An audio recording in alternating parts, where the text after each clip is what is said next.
Hello, hi. We're here. So, I've done a little bit of a search to figure out how I meet some of the characters that I haven't met yet. Now, that's all I've done. I haven't looked into any of their stories or whatever. It's just that some of them have, like, tricks to it that you gotta figure out. So I think there's something to do with the credits. There we There's go. something so cheerful and jaunty about the figure you see before you.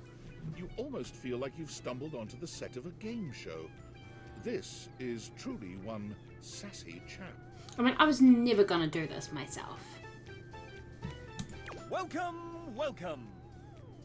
I am the Sassy Chap, mascot and possible owner of Sassy Chap Games LLC. Ba-ba-ba-dum-bum. Sassy Chap Games. Here's where we'll put my greeting and introduction, explaining all the deep lore behind the Sassy Chap. What is this placeholder text? Placeholder text? Where? Let me at it!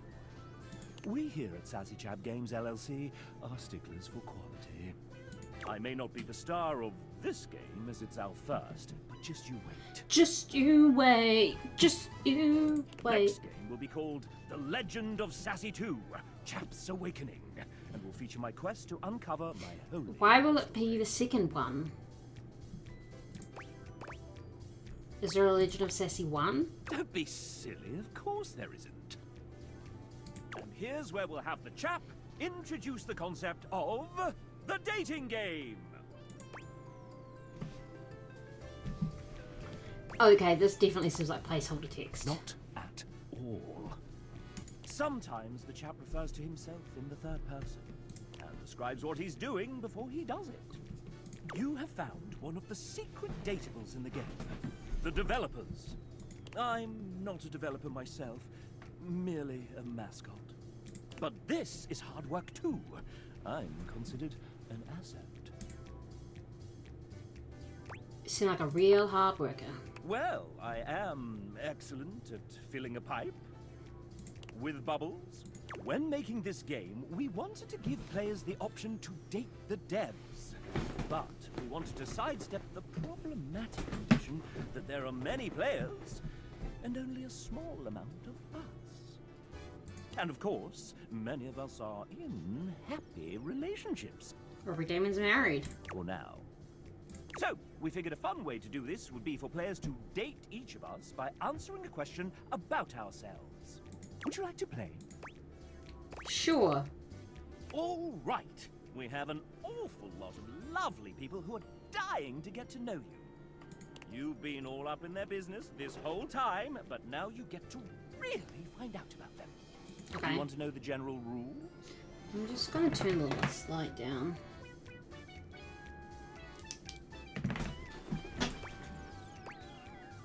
Sure. Splendid! What happens in general? Well, the rules are simple. Each dev will I introduce know and nothing ask about one any of question them. about themselves. I don't know who these people are. You'll get to choose from 3 responses, each corresponding to a love, hate, or friendship ending with each dev.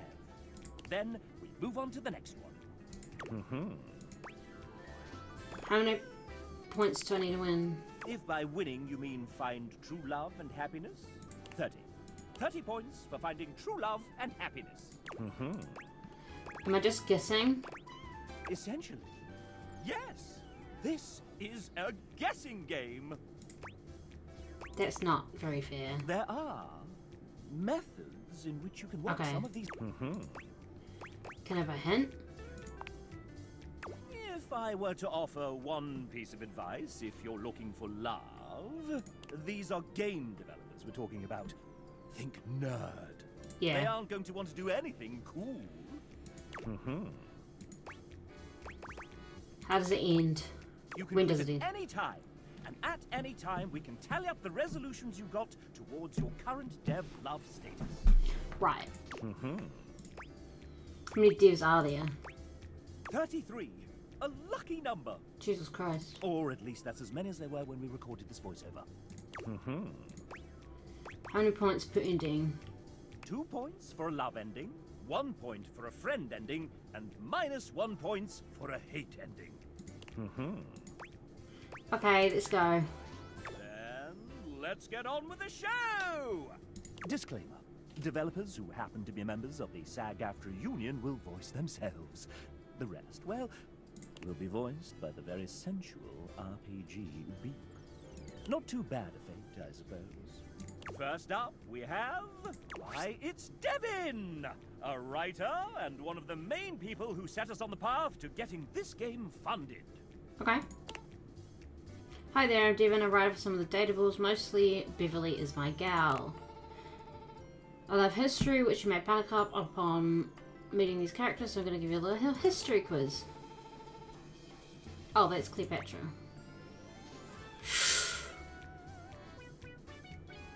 But which Cleopatra? That one. Wrong. It should have been a guinea. Okay, well, sorry. Harsh. She hates you, though. Would you like to date another dev? Yeah. I've come up with a new developer. Next, we have Andrew Feliciano, the owner, operator, mic adjuster, and button pusher at Voice Tracks West. You might say I was one of the subcontractors while the house was being built. He removed mountains to make it all. Okay. Andrew is a very humble man. We couldn't make this game without his generosity of studio time and talent. Andrew did not write this part. I am adding it after he submitted his text. He can't hear this either, so he's just going to talk as if nothing's happened. Regarding experiences on my bucket list, it was in motion to happen in 2008. It was really interrupted my current role at Voice Tracks West.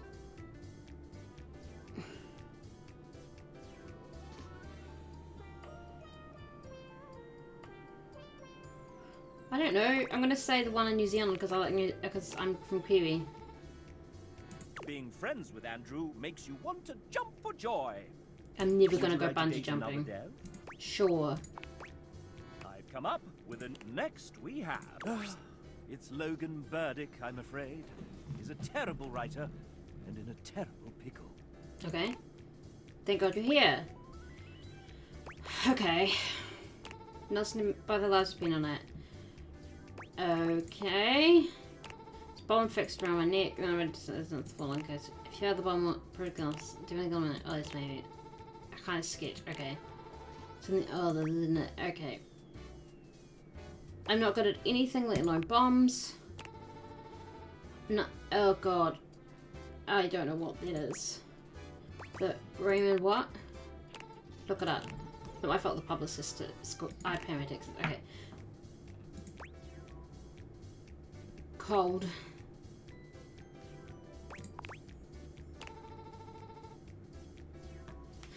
Not sure what that sorbet is technically a flavour so much as it's a different type of dessert entirely, but considering I like he's hoping the justice. Alright, question 2. Dozen characters on my professional dating simulation, many of whom which I feel like indicate this is what cheese rolling. I don't know. Margaret.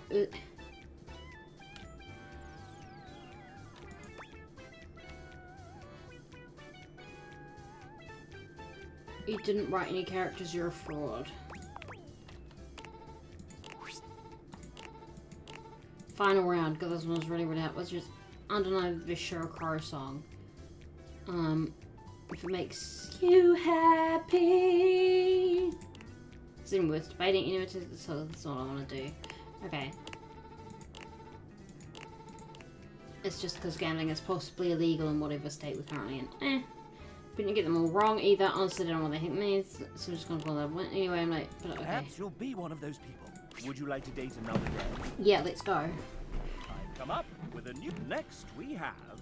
It's Sam! No relation to the Sam in this game. Pure coincidence. Part of the writing team, I love cozy movies, beautiful autumn weather, and horror games / movies, but I will close my eyes for the scary bits. Read okay. Dear me. guess that fact. This is nice to meet. That's gonna be probably fun if you did visit that wretched place. It's the truth. I don't know who you are, and I don't know what you where. I started making games in 2000. At 3 years old. Okay. Developers hate telling you their age. Would you like to date another dev? Yeah. I've come up next week. I helped build the original prototype of this game where, okay, since we make it Murder of Sonic the Hedgehog and Nova. Yeah. Where's just Nah? Nah. That's okay to be wrong. Sonic, Greg hates you. Would you like to date another dev? Yeah. I've come up with a new developer. Next we have TJ, a writer extraordinaire. Okay. Humble writing and theatre professor. TJ is actually... My musical as a stage that I love more than anyone. Although I've seen it 6 times. I'm not obsessed, you are. Little shop of horrors. TJ is friends with you, nonetheless. Would you like to date another dev? Yes. Let's get through Come all up this. with a new next week. It's Sophie J, our 3D artist. She built your house single-handedly. Oh, good for her. Well, particular. Shrek 2. Oh my gosh, I just went with the meme answer.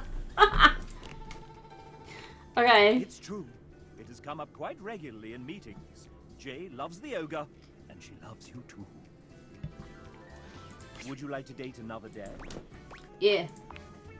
I've come up with a new developer. Okay. Next we have Evan Marcourt, Amanda Hufford's emotional support, co-owner of recording studio Voice Tracks West, sometimes engineering sessions, sometimes fixing file names buried deep in spread. Great to be You part are of this. incredibly helpful dealing with tens of thousands. Okay. Your assiduous... Damn it. I'll go one more time. Your assiduousness in editing each take is much appreciated. We're recording, pretending to be toasters. I'm planning on my next vacation. Can you guess my favorite country I've visited so far? Morocco. Oh, okay. Spitting Camels comes to mind. Evan loves you. And Morocco. Would you like to date another dev? Yep. Let's do it. Come up with next week. It's Jane, a student who found some extra time to help us out with programming. Programmer. Someone who's gremlin energy and a general menace. Who wants a metaphor? Okay. Minimum for absolutely nothing. This is my first foray. Okay. Memper. Can you guess which of these 2 sentences is a lie?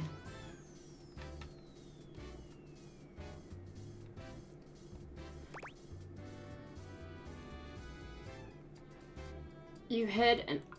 let's do that one. They still haven't noticed yet. Oh my gosh. Image of Goku. But rest assured it's existent of it. Jane loves you. And what was that about hiding? Something? Bye! Would you like to date another dev? Yeah, let's go. I've come up. Next we have Hey You by the Coffee Machine. This is not my 5th cup of coffee, I promise. Okay, Debs Debs. here is part of our amazing team of 2D artists. Okay. Amazing is correct. Everyone is so blah blah blah blah. You all seem to get along very well as a team. I've seen you in that fancy Discord thing where you can all talk. One thing you may or may not know is that a lot of us worked remotely on this project. While it was great working 5 seats away from my kitchen, it wasn't, and bathroom, it wasn't the same as in studio. Sometimes we'd have a voice chat set up. Okay, it's important to, yeah, that makes sense. Shrek. Oh, I'm a person of culture, of Shrektacular taste. Okay, cool. So everyone loves Shrek. Oh, okay. Debs requested that we allow you to have another chance. Would you like to take it? Sure.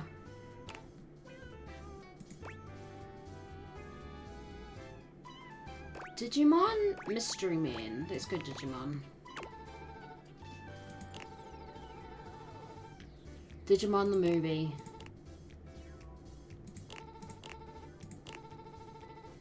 That's true. Would you like to date another dev? Yep. Let's go. I've come up with a new developer. Next we have...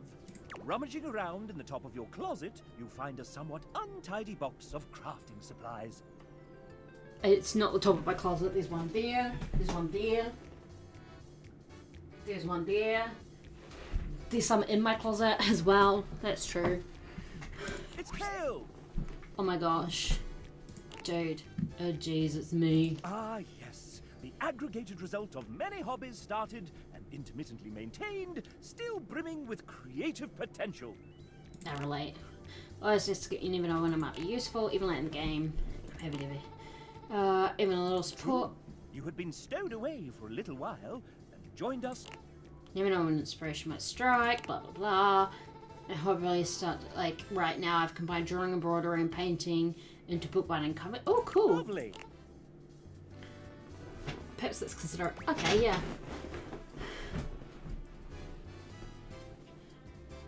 Maybe I'll do my own thing and keep you company while you work. Let's work on a new hobby. Yeah, let's do the own thing. So it can be panache. Hale considers this. Would you like to date another dev? Yep, let's go. I've come up with a new developer.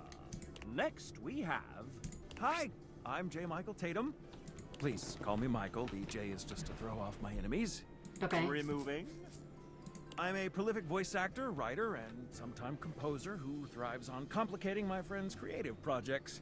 I Okay. enjoy curling up with a good book before scintillating midnight vistas, stimulating conversation with fictional characters, and walks in my head. Yep. I play piano to avoid social obligations. Mm. First, let's talk literature. My favorite books? No. Regale me with your tastes. What book series do you most enjoy pretending to have read? Lord of the Rings. A bad choice, but it must be said the films do make it rather easy to cheat. Yes. Next, let us turn to matters culinary. If tasked with preparing a repast of choice, what element would I almost certainly get wrong? What? What? I don't know what that means. Time-consuming, granted, but as I am never without a ready supply of mirepoix, hardly beyond. I don't know what that means. Now, a subject near and dear to my heart. Music. Okay. What vestigial organ does a minor sixth chord remind you of?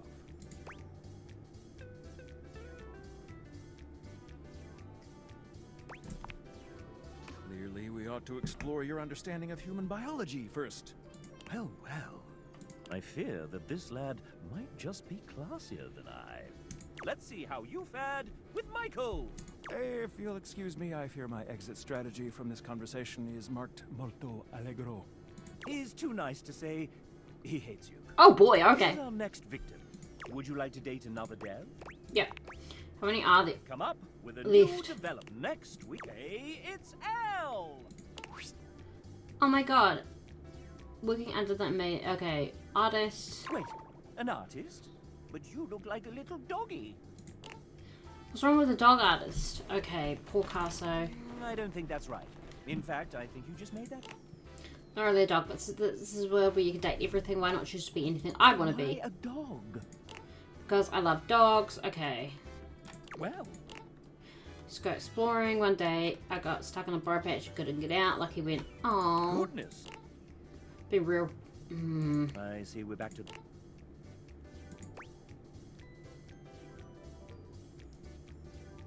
Let's go to the park for a walk. We could eat. No. Who wants a belly rub? Playing our favorite video games. It's Okay. friendship for you. Would you like to date another dev? Yeah. I've come up with a next... It's Garrett! Lead audio designer and composer of far too many songs. Not a very emotional person with most things, but okay. Speaking of which, can you guess the one film subject that's guaranteed? Titanic, Pirates, E.T., and for good reason. Everyone knows John Williams, obviously, for good reason. Okay. Genius. Okay. Music to my ears. It's love. What is Would you like to love? date another dev? I've come up with a new... Next we have... Adriel, one of the first original programmers. Greenwood felt that everything is so different. Since then. Okay. Okay. GDC, and one time he pitched me that I'd ready to see you date everything. How could I say no? I on our first two dateables, Hoover and Harper. Oh. Split with both of them, but I've also fallen in love with every character. Nothing. Oh. Sure.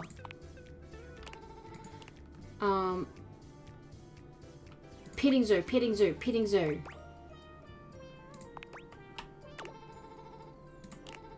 I mean, look at that. She's clearly a petting zoo person. Adriel is so very much in love with you. Would you like to date another dev? Yeah. I've come up next. Oh, hey, it's Dom. Well, we've got our lovely player that wants to know a little bit about you. Writer and voice actor for Kopi, from all the way to Australia. That's right. You don't really sound Australian sometimes, though. Could have been both an Australian and American accent. Okay, I have to explain. It's literally just because of watching and playing so much American stuff, mostly dubbed anime. Nerd alert. Hey, look at you now, dubbing anime. Look at me now. Well, Dom, is there anything you want to... Is she not SAG-AFTRA because she is Australian? That's the time. Got a game. Jet RPG. Just talking about anime. Four guys that travel around a fancy car and demonstrate the true power of romance and friendship. Oh my god, that sounds great. You've heard their voice actors. I'll have to check that out myself one day. Dom is in love with you. Would you like to date another dev? Yep, let's go. I've come up with a new developer. Next, Ben submitted his date after the deadline. And it, well, you'll have to judge for yourself. Here he is. UI and animation. I was making and plating games at work and with his two kids. Ben climbs bouldering and skates board on weekends. He runs an ethics called the Machine Ethics Podcast. Ben may or may not be a robot. So, do you like Ben? I can't really make a decision about him. As long as you don't hate him, Ben will accept your friendship. Would you like to date another dev? I've come up with a new developer. Next we have... Oh, hey! Amanda. How are you liking the game so far? Oh my god, it's so... Oh, actually, sorry. Hold that thought. Getting a ping. Just need to copy this over and done! Sorry about that. What were you saying? This game is absolutely... Right, Yeah, one sec. Several seconds, actually. Oh, I gotta fix that. Wait, they did what? Not again. Okay! Looks like they need me in the back. But I can put my phone on silent. Okay, that should buy us a solid 10 minutes. What were we doing? Have you done introductions yet? No? Let's start with a proper introduction then. This is the venerable Amanda Huffman, our dedicated producer extraordinaire, voice director, writer, script supervisor, scheduler, therapist, hostage negotiator, and maker of spreadsheets. Oh, cool. So many spreadsheets. If there's a job to do on the game, Amanda has probably had a hand in it. Aren't you forgetting something, dumbass? Oh, right. I'm also a voice actor. Oh, How do you forget your own fucking job? Whatever. I'm guessing in the duck. Decided to take on game development on top of that? Venetia, remind me to ask Ray to put the cry on floor emoji in the game as a collectible and tag it here. Ah, shoot, we can't really do that because we don't own the rights to the art. But we could commission one that's similar. Let me message Neej. No more collectibles. Yeah, ever since I decided against painted backdrops for the dates, we went from 36 non-character art pieces to 404? Is that bad? I sleep. Yeah, that's fine. Oh, maybe Garrett can throw in a sad trombone sound or something. I finished composing about 115 songs. Don't worry about it, Garrett. I got it. What you want again? A sad whistle or something? Hey, Robbie! Robbie, if you start whistling again right now, I will turn this game around so fast, I swear. And his kids. Is that Dorian? That's a little Dorian Storm. Ah! Should I just come back another time? Sorry. We'll figure all that out later. Thanks, guys. You can get back to it. And we keep forgetting it's not just us around here anymore. You know, it's weird finally being able to share a game with you. I mean, you work on something for long enough, and it kinda just becomes part of who you are. The last couple of years have been date everything, all day, every day, all the time. Meetings and emails and spreadsheets and revisions and meetings and hiring and Lord changes casting, plus direction and then scheduling. Seriously, the meetings. And after all that, after pouring everything you have to give into something, you still have no idea if anyone will even like it. So that's why you wouldn't let me finish what I thought. Yeah. Sorry about that. Even if you did tell me, I wouldn't remember. This version of me, right here, right now, just doesn't ever get to know. And that's okay. What do you want? Do you want? After you get done here, if there was something in the game you enjoyed, if anything really stood out to you or even meant something to you, let the team know. Of course.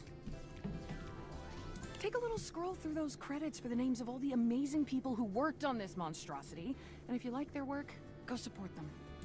And if you get to the end and realize it just wasn't for you, well, if you just flat out hated it right from the start, just promise me you won't tag me on social media and yell at me about it, okay? Don't worry, I don't do Can that you do shit. that?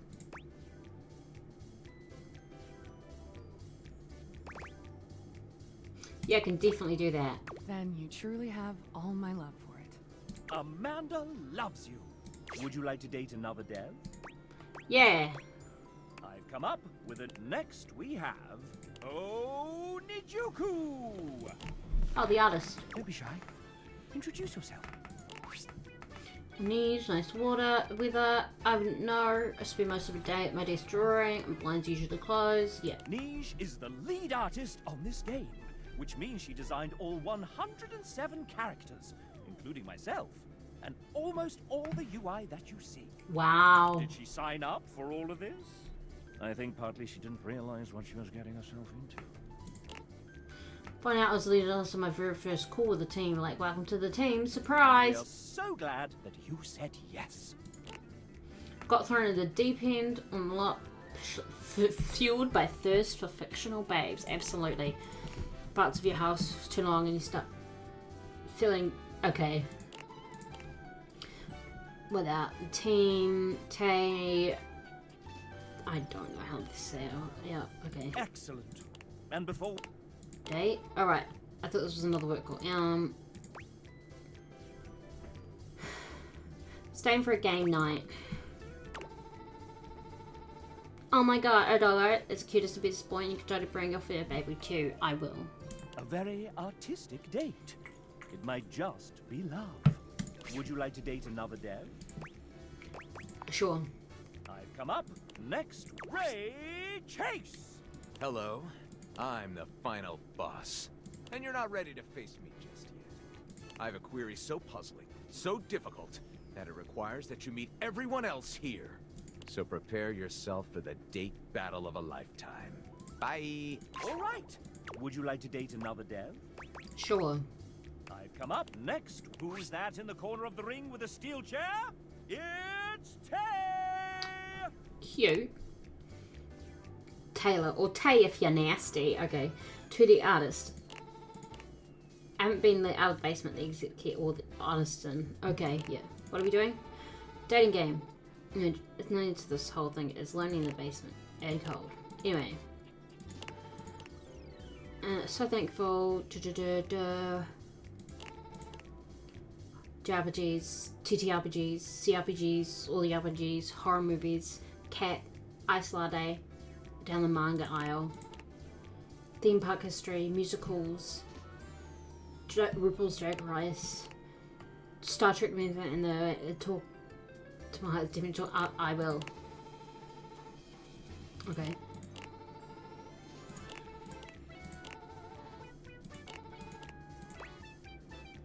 Tell me about your D&D character.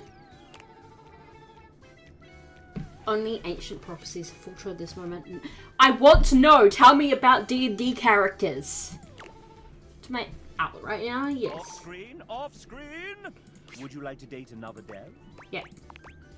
I've come up next, ladies and gentlemen, script kiddies and coding wizards. Gather round as we unveil the architect of algorithms, the smasher of bugs, our lead engineer, Tiago. So, Tiago, maybe not. I need. Okay. Oh no! Chap's glitching! How was with my 32-page script? Don't just stay there, do something! Get you fixed, Can pal. I do something?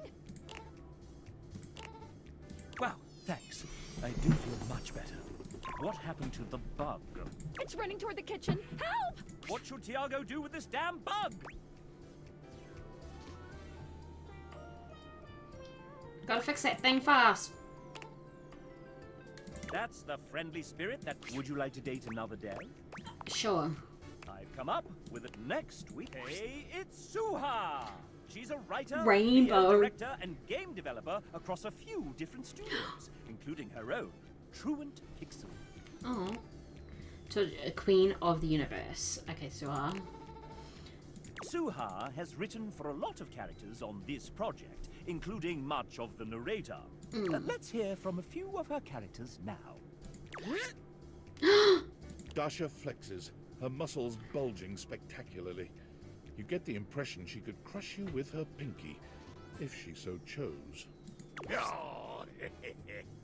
Abel removes his hat from his head, bringing it to his chest in a classy gesture that also manages to show off the muscles in his arms. Oh my gosh. She worked for some great Dunk strikes a characters. pose between the two of them, showing off his magnificent physique and dazzling smile. This world is in. Friar Errol doesn't bother flexing like the others. Muscle is clearly not his strong suit.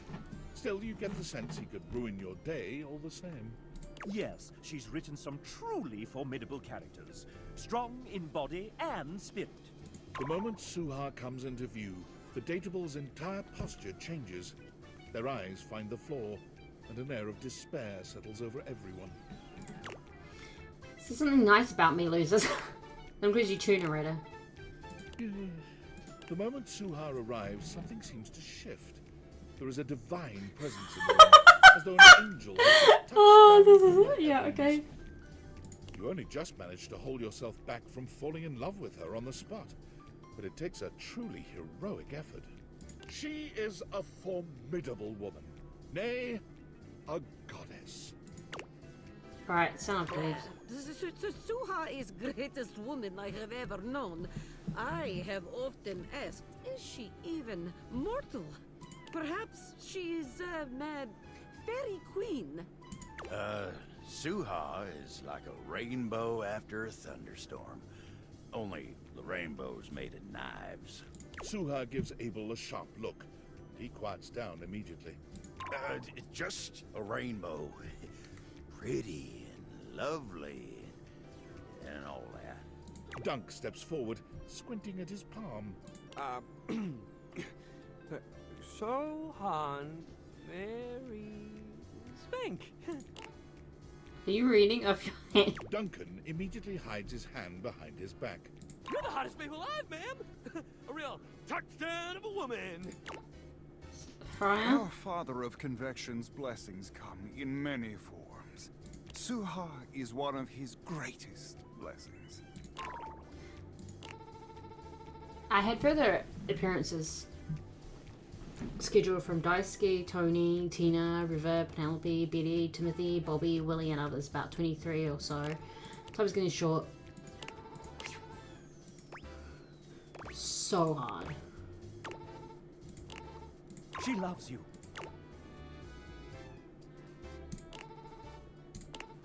Suha came onto the project later on in its development cycle, every day has felt like a decade.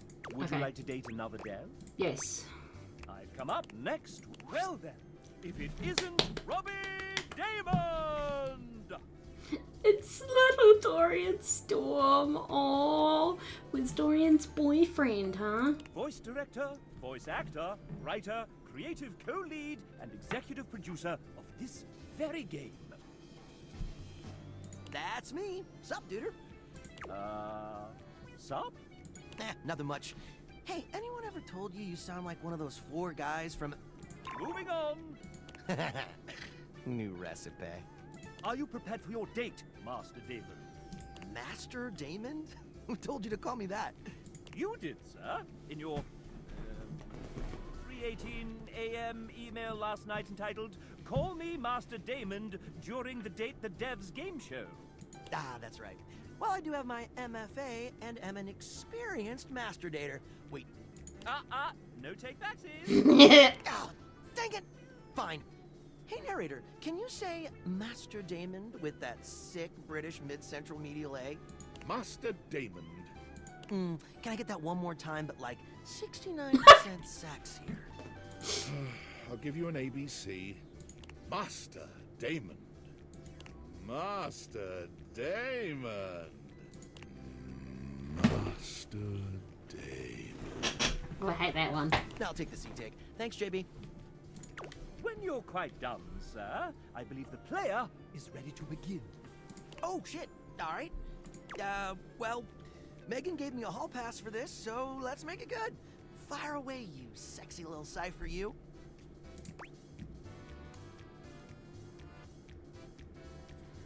Tabletop one, have a roll off. Oh, heck yeah, let's do this. Roll a 13. Hey, 11 for me. Nice win. Nice to see you two bonding a bit. But it's time to up the ante for our player. Robbie, you put a fair amount of your life out there on the internet. Not as much as I used to, but yeah, I suppose. How about we give them a little quiz about you? God, I don't know. It seems like a pretty played-out mechanic for a date. But you're writing this, sir. Meta. I like it. Fine then. Quiz away, living manifestation of a mascot that I conceptualized. Of course, Master Damon. 69% sexier? Master Damon. Oh. Nice. Answer the following questions correctly, and you may earn Robbie's affection. Okay. Sounds easy enough. To prevent cheating and searching the internet, you have 10 seconds per question. Wait, we don't have an internal real-time clock in this game? I mean, I wanted one, but... Sir! Ray said it was too hard to program. I didn't believe him at first, but it turns out it's true. Master Damon, the player doesn't know that, sir. Oh, the illusion of choice and consequence. I gotcha. Cool sausage showing, chap. I mean showing how the sausage is made. Let's begin. Robbie is an outdoor enthusiast. What is his current favorite pastime in nature? Hiking? That's correct. Robbie is an avid hiker. Recently I think I've seen stuff about him hiking. The SoCal six-pack. Not to mention traversing the Grand Canyon rim to rim. My big toenail fell off. Up next, Robbie has mentioned that he graduated with an MFA. In theater performance. That was the answer, sir. Oops. Pivoting, though his degree was in theater performance, a clue lies within a certain sudsy character he wrote for this game. Hey, since when do they get hints? Since you inadvertently made the question harder, Master Damon. Fine. But only since you called me Master Damon. Titus Andronicus. Well played. While the Bard's first tragedy is mainly considered one of his lesser... Careful now. It's my fave. I'm sorry. He did his thesis on a Shakespeare play, and then his character in Critical Role Campaign 3 romanced Liam O'Brien's Critical Role character in Campaign 3. Liam O'Brien also being a massive Shakespeare nerd. Okay. One of his less respected endeavors. Devs. Titus Andronicus was what Robbie chose to write his thesis on. It's pretty great for scansion buffs and revenge fans. And really, is there any such thing as bad Shakespeare? William Shakespeare! Oh, I'm saving that one for the Date Everything time travel DLC. Time for the final round. You mean grand finale? Yeah, whatever. Here we go. I'm so excited! Robbie may be a well-respected voice actor and soon-to-be multi-award-winning game developer, but he's also known on screen as a world-famous TTRPG player. He recently joined the 3rd season of the first and most streamed Grottos and Gargoyles live play of all time, Whimsical Knoll. What class? This'll separate the real nerds from the hardcore dweebs. It's a bot. He says with love. Troubadour. Correct! Although he may have run from the class at first, he always found himself returning to it in early test games. Guess I'm just a performer at heart. And it gave him the opportunity to play a character with heavy charisma. They call me the Rizzler, baby. It is a fantasy game, after all. Hey! Score 1 for the chap. And that concludes our little Robbie D fun fact quiz. I prefer to call it the FAM exam, but whatever's clever. Let's see how you did. Excellent, player! You got them all correct. You truly know our EP deeply. Poopy doopy, squeepy peepy.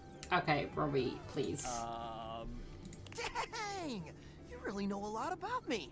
And I'm gonna know a lot about you after I check through your playthrough metadata.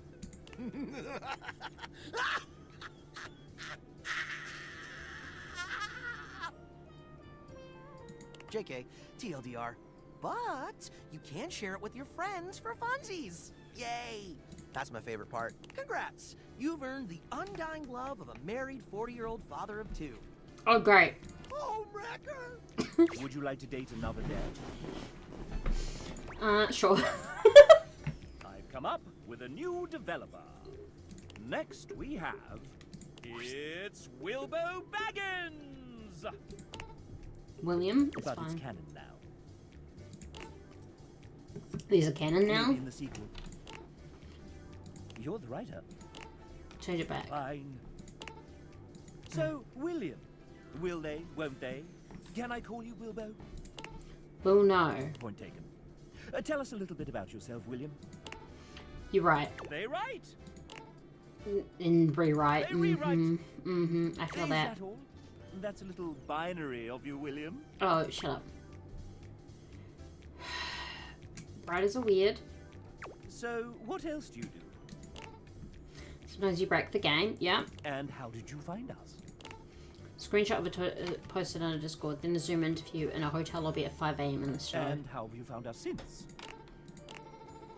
Giving up. Oh! Prevent at times. Oh, but everyone. Oh.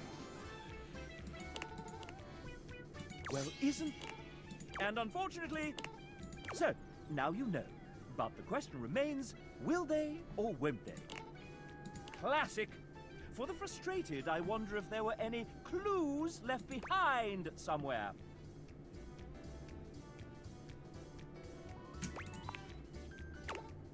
Would you like to date another dev? I've come up next. Oh my god. Indubitably.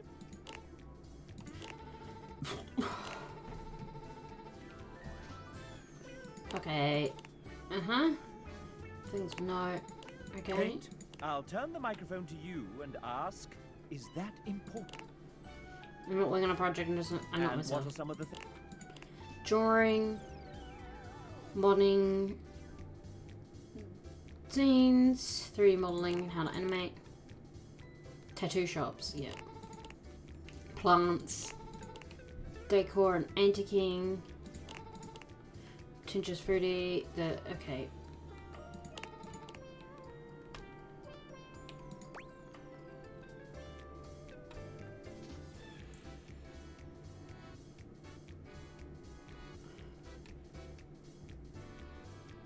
I definitely love and share the whole getting wildly consumed by your passions bit, but I hope you also make time to rest and recharge after all that. My goodness, that took real empathy. Paint is in love with you. Would you like to date another dev? You know what? Not right now. Huzzah! The main menu of me. I want to go home. Very well. Sorry, it was just taking a long time. We just needed to...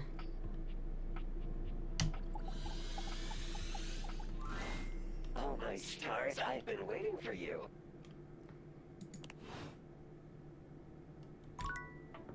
What the fuck?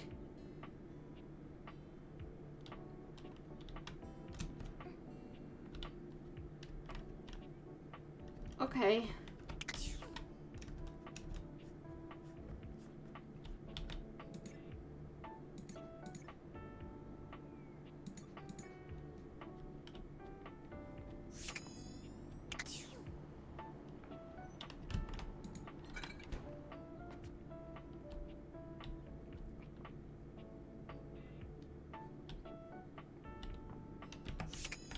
Let's talk to Bo. Bo seems delighted to see you after your exhilarating adventure below your own house. Oh, hey, bud. You're back. Yeah, missed ya.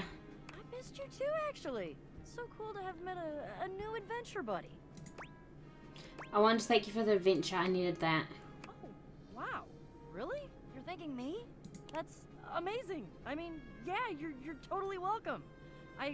Wow, I've never had anyone thank me for an adventure before. Come to think of it, I've never thanked myself for all the amazing quests I take myself on. Now that I'm doing this math, that seems kind of like an oversight. You're seriously cool, Bo. Well then, thank us from us for the first awesome mission of many. I guess it's safe to call each other friend for real now? Huh? I was looking for love. With me? Sorry, I'm so surprised. It's just, it didn't come up very much that you liked what I said. And when given the I can take some good-natured... Sound good? You got it, friend. I didn't... Okay.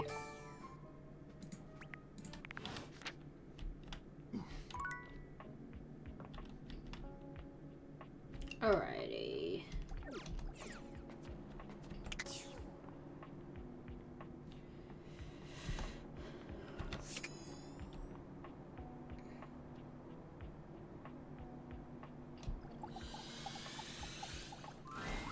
Hey there.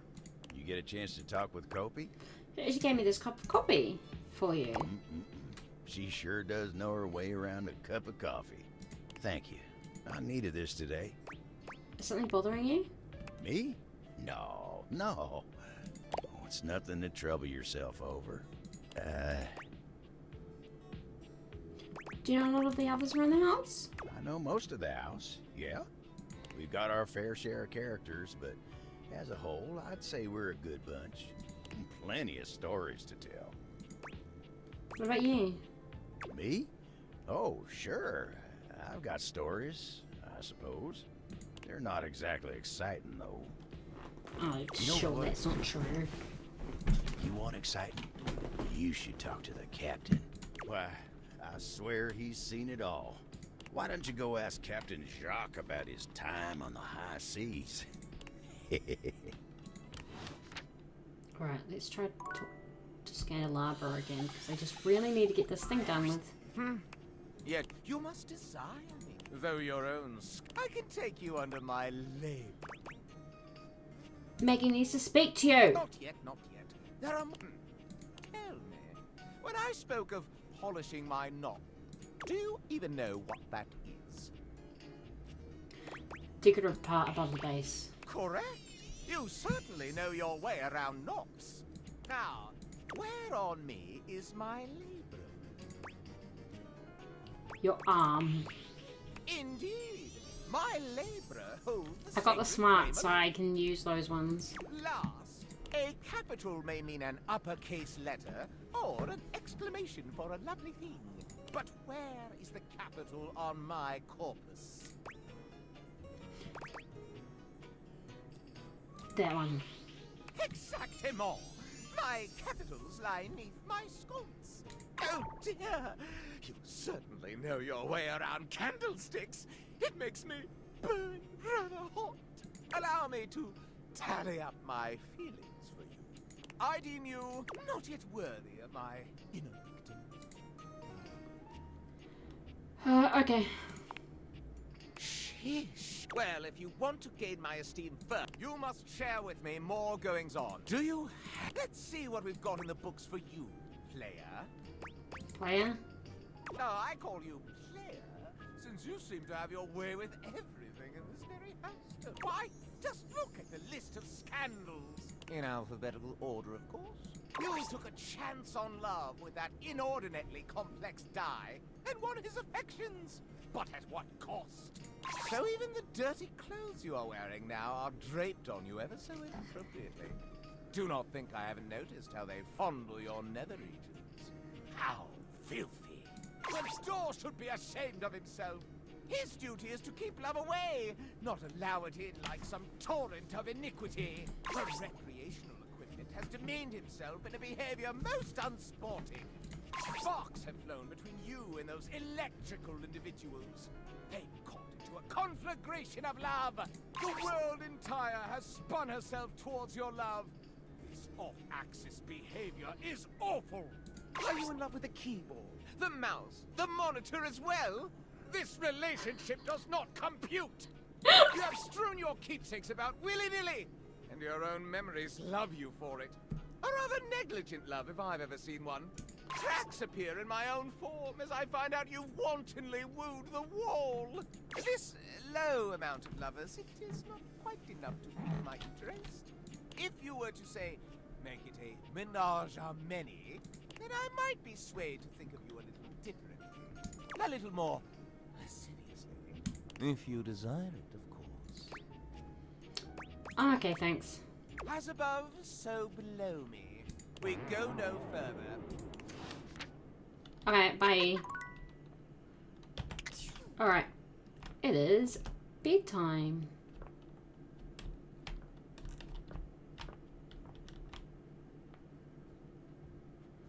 Should be talking to the vent more.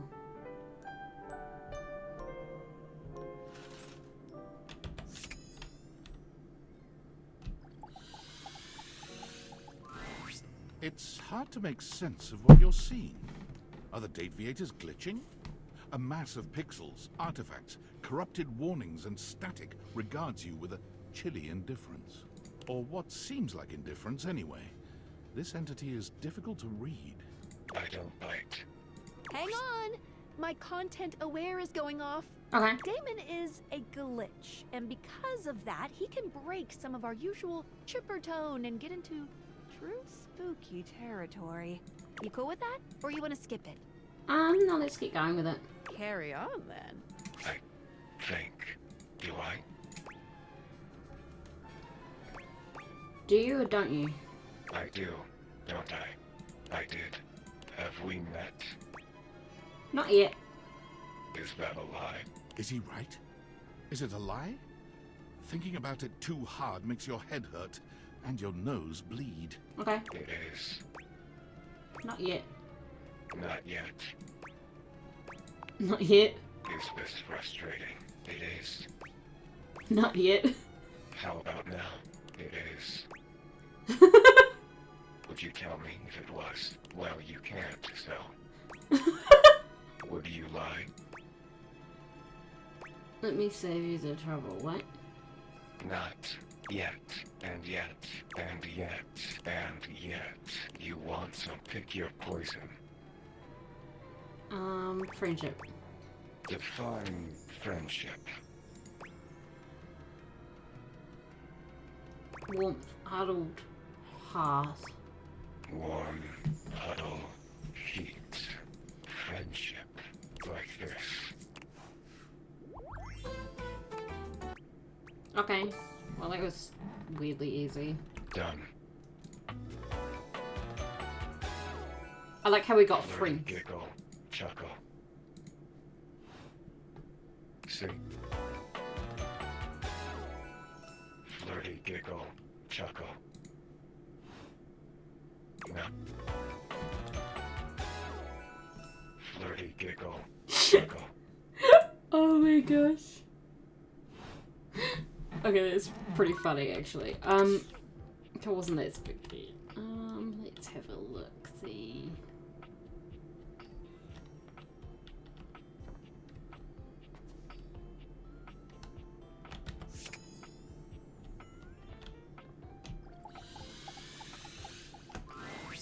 Here you are. You keep coming back. I can't. It is something of a surprise to me. I've wanted you for so long, even just to speak to you, and now I have it. Somehow it feels wrong. Like I'm going to lose it. Surely, if you're lucky enough to get the thing you've always wanted, you cannot be lucky enough to keep it.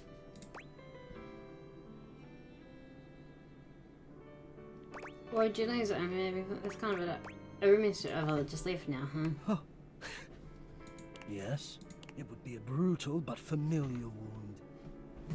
The deepest cut would be that it came from you, the object of my truest love and esteem. But even then, creepy. I couldn't really blame you, if you knew. So you're gonna tell me?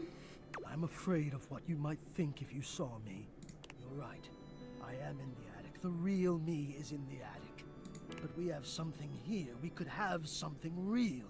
It would break my heart to think that all that could be lost in a single moment of laughing or pointing or even a disappointed cast to those beautiful eyes of yours. No, I couldn't bear it. And I won't. Come back to me here. Only here, do you understand? I'm going now. And where I go is only for me. Okie dokie. Weirdo. I should probably speak to the fan more. Anyway. Oh. Yes, the stairs still hate me.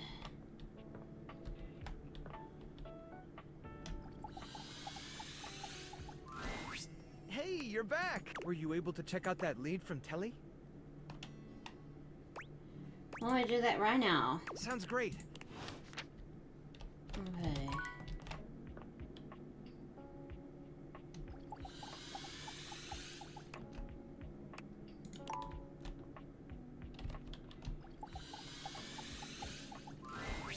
The human comes. I thought I might see you sooner or later. Have you seen Davy the Inanimal? The tassel hound? He was chasing that spring, soaring round boards, heading toward Connie's chords. Who's Connie? The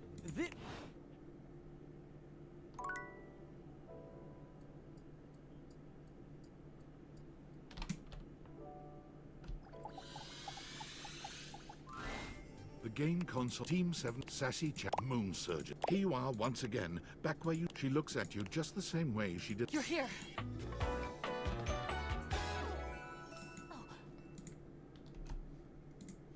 I already. Which way do you want to go? Tally said Davy might have come this way? She ignores you. Oh, you just equipped my Zow. What are we gonna do?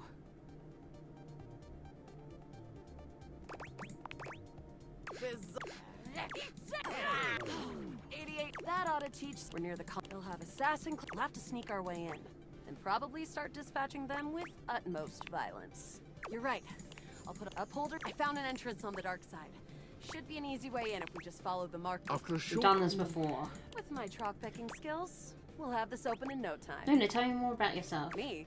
I'm your maybe we fight against the upholders who are determined to do everything in their power to druck everything up here on my homeworld.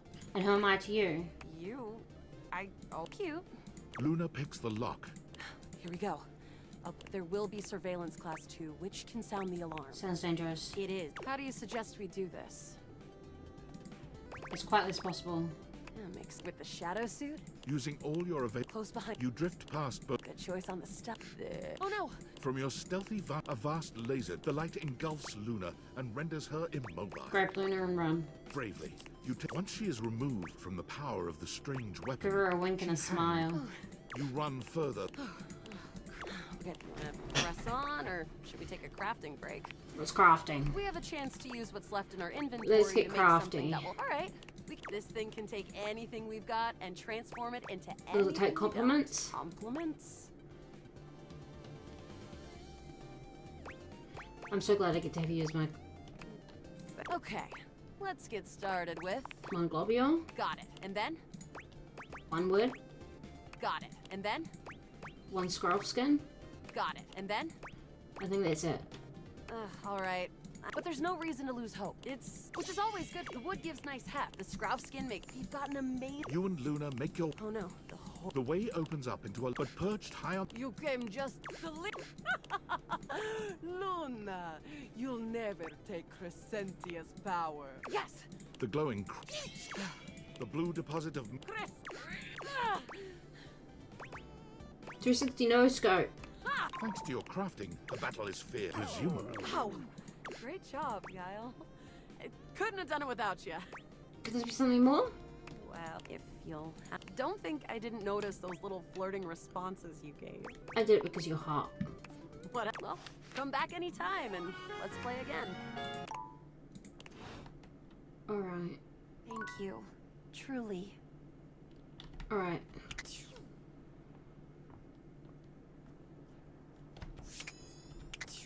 Alright. What? Oh my god, I am going the wrong way. Bum bum bum bum bum bum. Alright.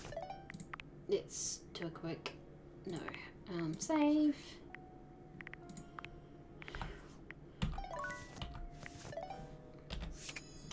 And I will be back soon. I'm gonna go for a bit of a break. I'm gonna make some tea, so it might be a hot minute. But I'll be back soon.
Hello, I'm back. I have some tea. I have ginger nut chai tea again, and a couple of shortbread cookies, so.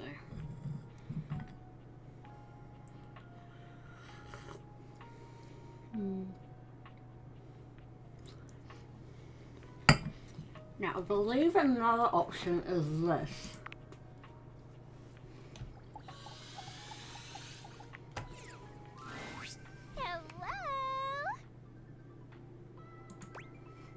Where is that coming from? Hello! Hello? Hello! It's me! Yeah! What's up? I'm Textbox-chan.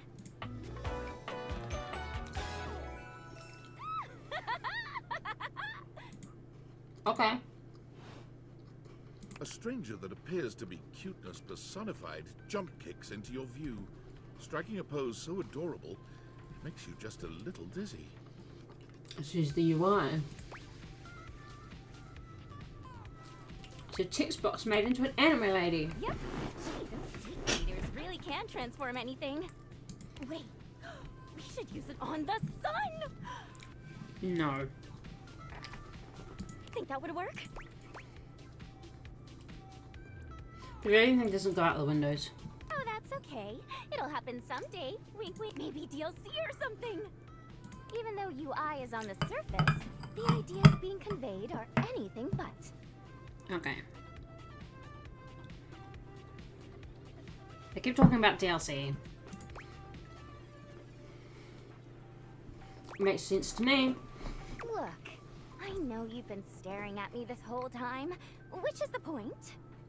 But remember, my advice is to listen to what I have to say, not just admire my pretty colors. You got it. Yay! How are your dates going, by the way? I hope I've been helpful so far. Super helpful. You're super welcome.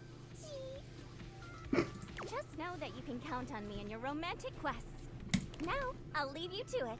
Come talk to me again after you've awakened 16 datables. And just put on those specs and tap that phantom word box you've never questioned before. I've already done that. Well, then come back later. I can't have you see all my content in one go. A UI still has to leave something to the imagination. TCYL! Boing, boing, boing, boing, boing! Oh my gosh. Alright.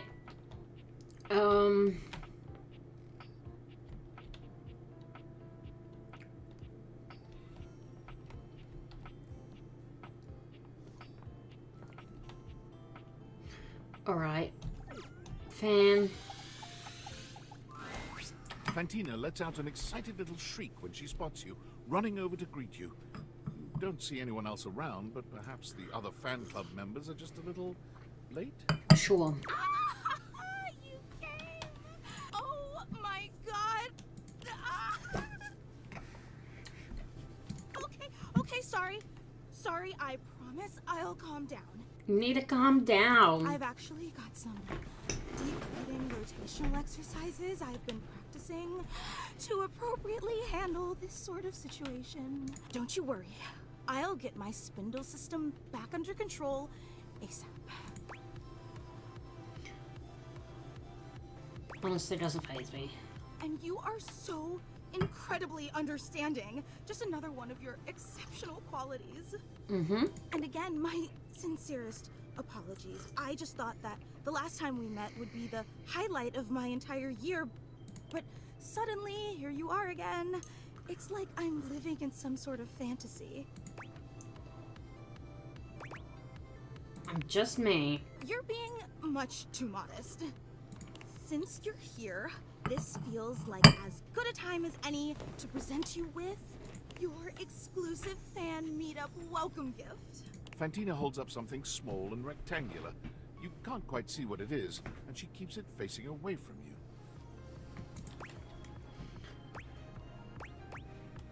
You got me a gift? Of course, you're our guest of honor today.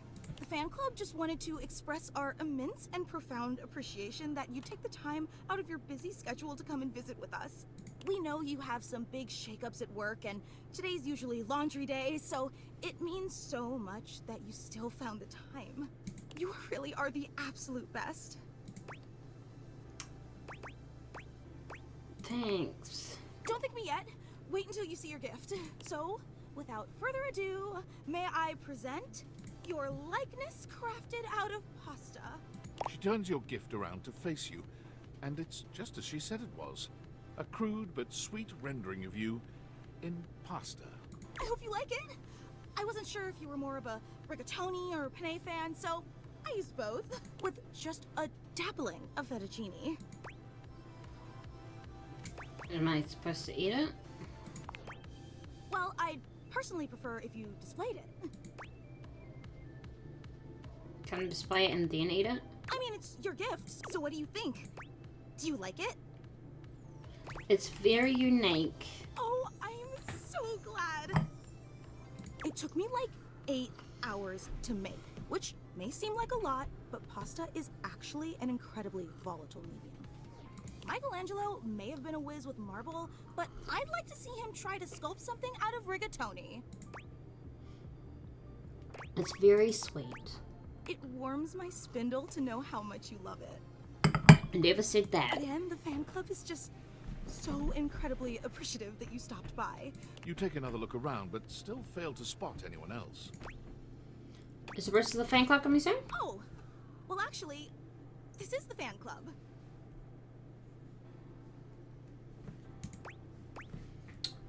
Very exclusive.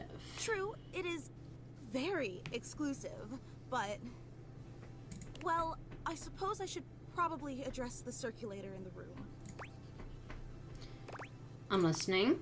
Okay, but try to reserve judgment until you hear the entire story. The fan club was me and Gary. We've both been your biggest fans since literally like forever. Mm-hmm. And we used to share the job of orchestrating the fan meetups to make sure no one would have to shoulder too much of the load. It's a huge responsibility, you know? Mm-hmm. Makes total sense. But recently, Gary and I... Well, I guess you could say we've been having clashes over the direction of the club.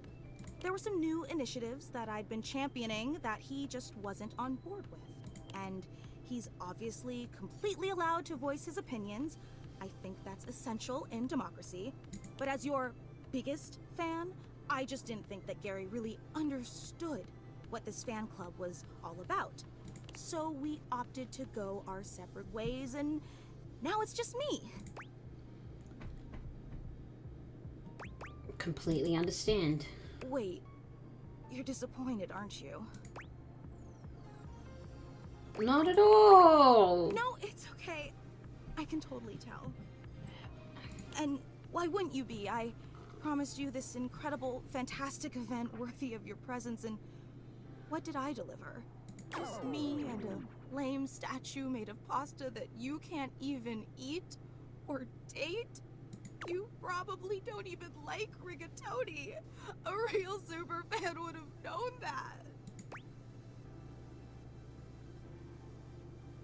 And the pasta varieties are all essentially the same. And now I've got you saying absolutely crazy things just to try to spare my feelings. I can't believe I took you away from laundry day and wasted your time, all for nothing. Anytime I'm putting off laundry is not wasted. I'd be disappointed too. God, I'm so stupid. It's all okay. You're so understanding, but I don't deserve your kindness. Okay. I just so desperately wanted to impress you, you know? After all, you're so amazing and incredible. And I wanted you to know how special I think you are. How I do anything to make you understand how much you mean to me. I promise I still think you're great. Really? In spite of everything? In spite of the rigatoni? I promise I don't care about the rigatoni. Let me make it up to you. I don't want to overpromise, but remember the initiative that Gary and I butted heads about? Yeah, that was literally 2 minutes ago. Well, I've been waiting for the opportune moment to reveal that project, but I think now is the right time. So, if you'd be willing to give me one more chance and come to the next meetup, I'd love to unveil it for you. I know it's an imposition, but it'd mean the world to me. Would you consider coming for me? I'll think about it. After how I've behaved, that is all I can ask for. I'm keeping her at arm's But I length. really hope you will give me one last chance. I promise it'll be an experience you'll never forget. I hope to see you soon. Not worrying, to be honest. Alrighty.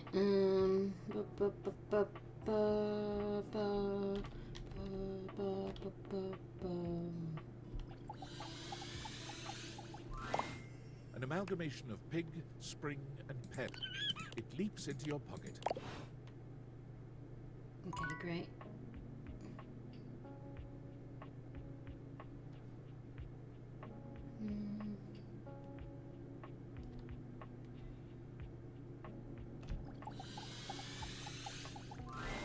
You want a story about a table? I am a table. I am boring. The end. I've been on this fish quest for forever. That's right. Thinks he can hide his little crush for the big desk. Pesh. What's that now? I said, Pesh. Good day. About the crush was what I was really asking, but okay. Hey, Abel. Hey there. You look like you got a... I take it you talked to the captain then, huh? I see you're a boring table, the end. Straightforward and honest. You remind me of my old rectangular friend.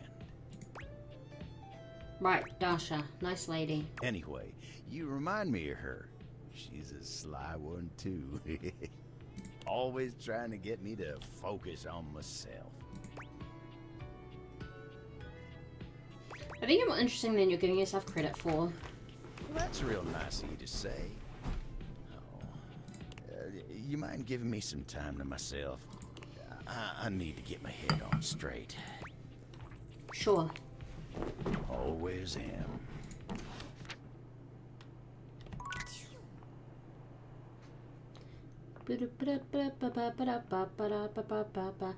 I think I want to try to build this house in The Sims, the Date Everything house in The Sims. What do you think? Do you think I should do that?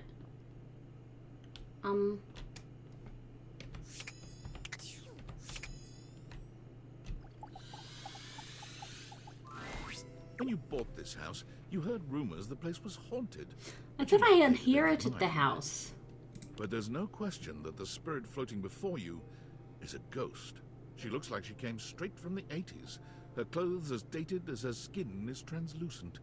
Her eyes lock onto yours, and a chill runs down your spine. But where you feel a tingle of apprehension, this ghost seems elated. Oh my god, oh my god, oh my god! Hi! Wow! Hi. Oh, my content-aware just gave me a scare. Zoe is a sweetie, but you should know that her... You cool with that? Or you want to skip it? Let's skip it. Violent No X, worries, I though have... Zoe might need some She's Dixie dead. magic to hear me. Presto Ghosto! Huh? Who said that? It's me, Skylar, the way in which your spirit can speak with the human and all the other Did all of my dreams just come true at once? Yes, they did. How would you like your relationship with Zoe to resolve? I feel like Zoe it's like- has transformed herself from a ghost to an inanimate. You two can... Okay. Great. Let's go back. Yeah, out there? Oh, there was a seance. I did not complete a seance ritual, but it's fine. I was like, a violent act. She's a young teenager that is dead. I don't think we need this for here. Okay.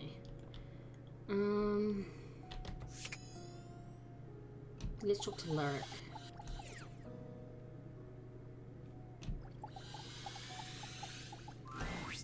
I've written it! The tome!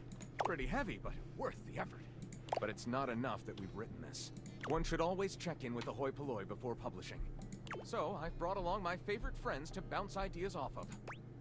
Who?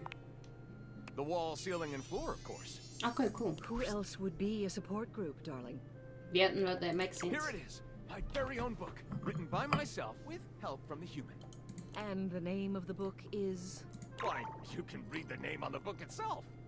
It's just always nicer when the one presenting says the title out loud.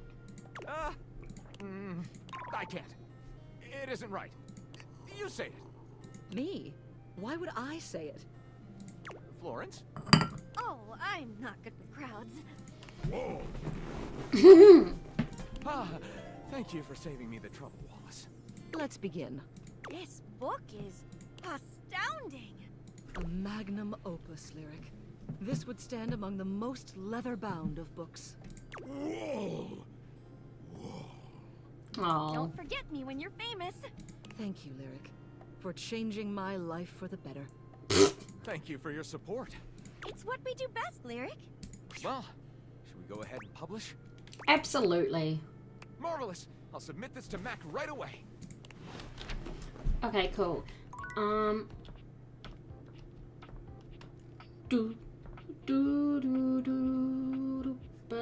Let's go talk to the Mateo. When you find Mateo next, he has a visitor. None other than Lyric Literature.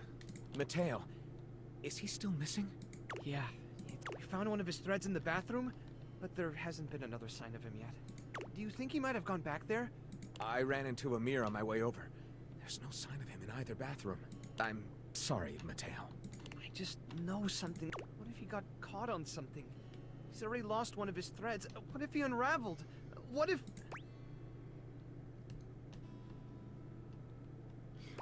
Mateo, breathe. We're going to find him, okay? And if we don't... Lyric, I can't go through this again. We won't have to. Now that the human is able to speak with us, I'm sure she'll be able to help even better than we can. Thanks, Lyric. I'll run through the list of leads again. We're gonna find him. Chin up, my snuggle buddy. Oh. Anything from Lyric? Nope. And that list is only getting shorter. This guy should cheer you up. Another one of Davy's threads? What in the Chanel is going on with him? I think it's leaving him on purpose. What makes you say that? It's like Davy made another friend. A springtail? Do you know how tough these little guys are to catch? That's impressive. Davy did all the work, I just showed up. Give yourself some credit. Handling in animals can be tricky. And it looks like you have a knack for it. Now, what should we call you? Something punny. Who doesn't love a good pun? You definitely look like a little jokester to me. Well, since you're already a springtail, how about Summer? Are you up for looking into another lead? Yeah. Give me what you got. Stepford and Shelley were complaining about a weird rustling in the gym closet recently. I didn't think much about it since the gym is all the way across the house from where we found the other signs of Davy, but if Davy really is leaving clues, maybe whatever Davy is trying to lead us to is up there. Worth checking out at least, right? I was starting to feel a little hopeless earlier, but now I really think we're onto something. You've been a big... It means a lot to me. Oh yeah, Summer! Okay, well let's go upstairs and talk to Stepford or Shelley. Or the gym closet. Alright, let's have a look in the gym closet.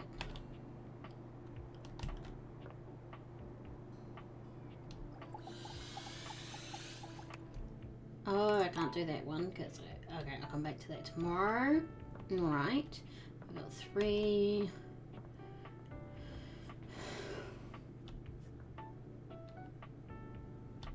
Oh, I should talk to that vent again.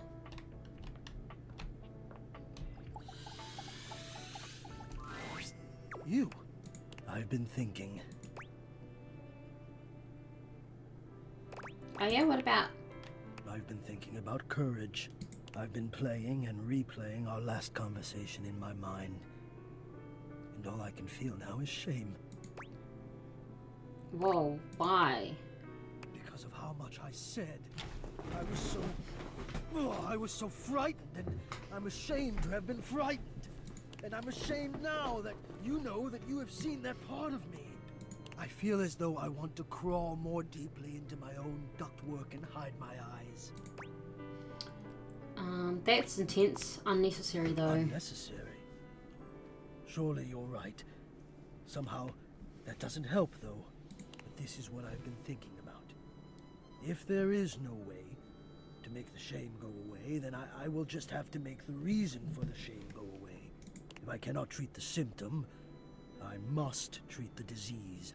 And I'm wondering, will you help me? Gonna need a teensy bit more information. I do not let myself be seen. I become quite frightened. I have even been known to become aggressive, if I am seen at all, but most especially without my permission. This has been my way for longer than I care to admit.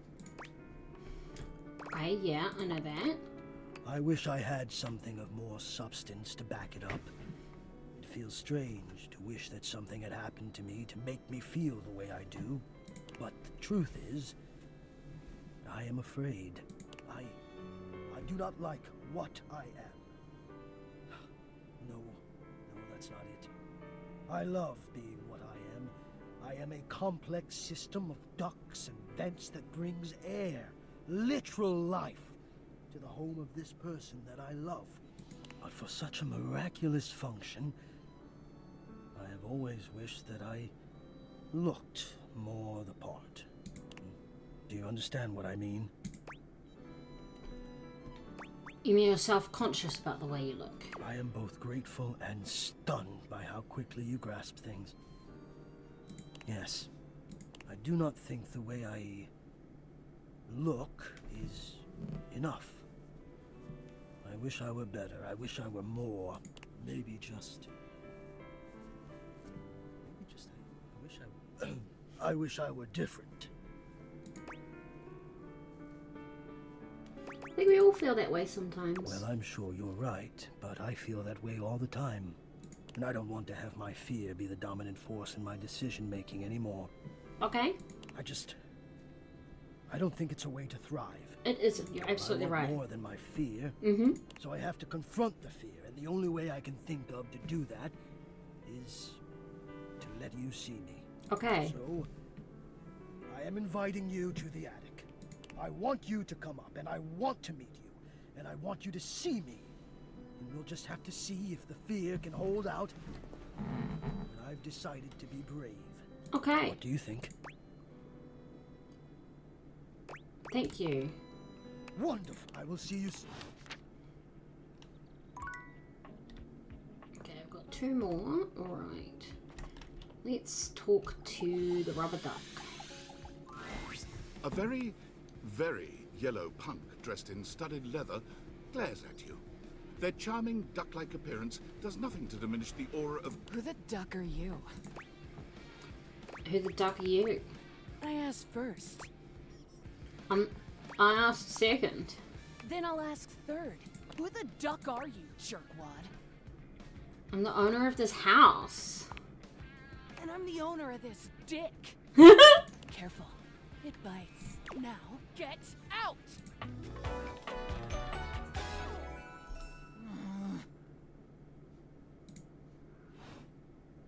Oh my god! I have never felt my content aware go off like this. This ducky is dangerous. You got that right. This one gives off very sexual energy. Very If you're the least bit turned off by... I dare you. Say? No. That's fine. On with the show. What do you think, I'm giving it away for free, Four Eyes? Show's over. Everybody get the duck out. Incredible. Alright, let's go talk to Teddy.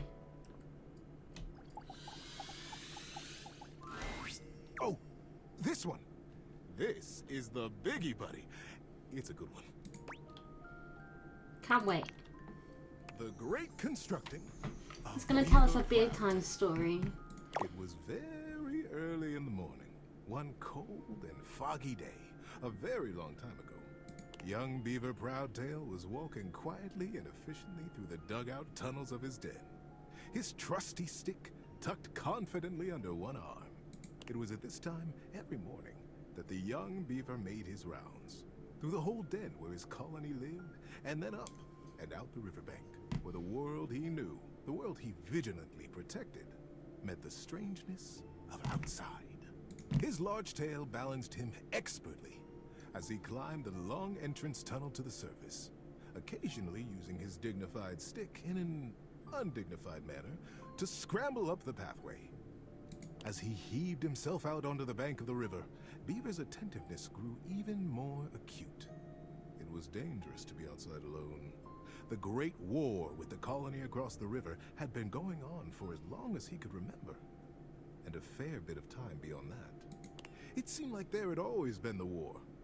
He couldn't remember any outright battles or even any scrappy skirmishes, but they were definitely at war. He was sure of it. For a moment, he almost asked himself what the war was even about. But he forgot to finish the question. He was very young, after all, and what did it matter? The colony was on the other side of the river, and beavers didn't even cross rivers. He smartly tucked his stick back under his arm and began his patrol. So many steps this way, a scrutinizing scan, and so many steps back. But today, something was different. On the other bank of the river, through the fog, he heard the distinctive sounds of battle. "On guard, ye scum-footed knave," the voice cried. "Defy me at your peril!" The sounds of the wood clanging against wood echoed through the fog. Hey-ya! Pow! Bing, bang, boom! I like how it looks like one of the little golden books. Nice voices. Thank you. Who goes there? Shouted Beaver, his heart in his little throat. As an answer, he heard a young and high-pitched yell. Ah! My name is Builder. Hi? Hi. It was all Beaver could manage. He was talking to another creature, a stranger, and a stranger from across the river at that. How many times had the Colony Council, the Denizen, warned him about the dangers of this? It was strictly against the rules, and Beaver had always followed the rules. Hi! The voice came careening back across the water. What's your name? Beaver heaved a deep breath. Whoever this Builder was, Beaver was not going to be shown less brave than he. I'm Beaver. Beaver Proudtail. Well, hello, Beaver Patton. Builder Jumpfoot's my name. I'm playing at war. Want to join me? I most certainly do not, cried Beaver. Playing at war? War is serious business, not for playing. My colony is in a war right now, and I'm going to be a general when I grow up. I'm going to win that war. You'll see. Oh, gosh. Sighed Builder. I sure hope you do. My colony is in a war too, and I'm so tired of it. That's why I made it a game. Games are so much less boring than warring all the time. The pieces began rapidly whirling around in Beaver's mind. Builder's colony. He's at war too. Right across the river. He realized he was talking to a beaver from the colony across the river, his sworn enemy since birth. Okay. Just then, the wind blew a gentle clearing in the fog, and the two young beavers saw each other for the first time. They could have been twins. Bright black eyes, thick tails, strong sticks, embellished with their colony colors. Builder's face broke into a broad grin. You look just like me! Scoffed Beaver. I'd say you look just like me! Builder laughed. The two regarded each other in amazement for another moment. It was the first time either of them had seen a denizen from the other colony. Builder leaned down and hefted up a perfect pebble from the riverside. Not too big, not too small. He tossed it up. With perfect timing, he swung his stick easily, and Beaver heard it crack as it met the pebble in midair and sent it winging across the water. Instinctively, Beaver reached out and caught it in his paw. Now he was accepting contraband? What would his parents say? I wonder. But, upon inspection, the pebble was quite beautiful. It had a single bold red stripe around it, and it was wet in the riverside mud. His young mind decided that he would keep it. He would keep it a secret, of course, and that was all right. The denizen didn't have to know everything. The clearing and the fog began to fill with thickened air. He looked up, suddenly anxious to lose his new friend. Friend? Huh. How quickly that had happened. And there Builder was, smiling and waving. Maybe we'll play together again soon, he offered. Beaver gripped the pebble and nodded. Yes. Yes, maybe. One day. And then Builder was lost. Beaver finished his patrol and took his new experience, his pebble, and his smartly tucked stick back down to the colony. How you doing, buddy? Need a break? This is fun. Many seasons had passed since that morning when Beaver Proudtail, all grown up, marched through the tunnels of his colony toward his audience with the denizen. Today was the day he'd been anticipating his whole life. Today, he would be made an Under-General of the colony, and he'd finally have the chance to present his machine. Ooh. See, the machine he envisioned was a daring one. He was prepared for pushback and doubt from the council. The Longest, in particular. The Longest had been the leader of the denizens for most of his life, and she was not always interested in things new or unfamiliar. Beaver's machine was both. But he believed in it, and he was determined to persevere. He rapped on the denizen chamber door. Knock, knock. Enter! He took a deep breath and pushed. My goodness, Beaver, sighed the Longest, brows knitted. This machine is quite an undertaking, and you won't even tell us what it does. Yes, ma'am, Beaver nodded. It must be kept a secret, for now, but I promise it will conclusively end this war. The Longest considered. Normally, I would say no. Unfamiliar can be dangerous, and outright new, well. She stroked her silver-gray whiskers. The other council members watched her reverently. But we have all seen the construction beginning on the other side of the river. We have no way of knowing what they're up to, and it would be irresponsible of us to take no action at all. They're doing something. We must do something too. Okay. Deep murmurs of assent rippled around the small stump table. And we trust Beaver. He is our newest Under-General, after all. She winked in his direction. If he believes his machine will truly and finally tip the balance of the Great War in our favor. She paused. The silence was agonizing. Beaver kept his eyes fixed on the wall just behind her head, patient. His paw unconsciously turned and returned a small pebble in his pocket, caressing along the line of a single great red stripe. Then permission is granted. Beaver let go the breath he had been holding. Whew. Begin construction as soon as you are able, Under-General. And good luck. But the burden of her long years of leadership showed through her sagging cheeks. We will be watching. Beaver smartly untucked and retucked his stick, slapped his tail once against the packed ground in assent. Yes, ma'am. Longest. I'll begin right away. He turned on his heel and marched out of the chamber. It was the first day of summer. It was going to be a long and exciting season. At first, the build crews the Longest had placed under his command were reticent. What are we building? They would complain. What does it do? When Beaver said nothing and admonished them to follow instructions, their eyes flickered nervously to the building across the river.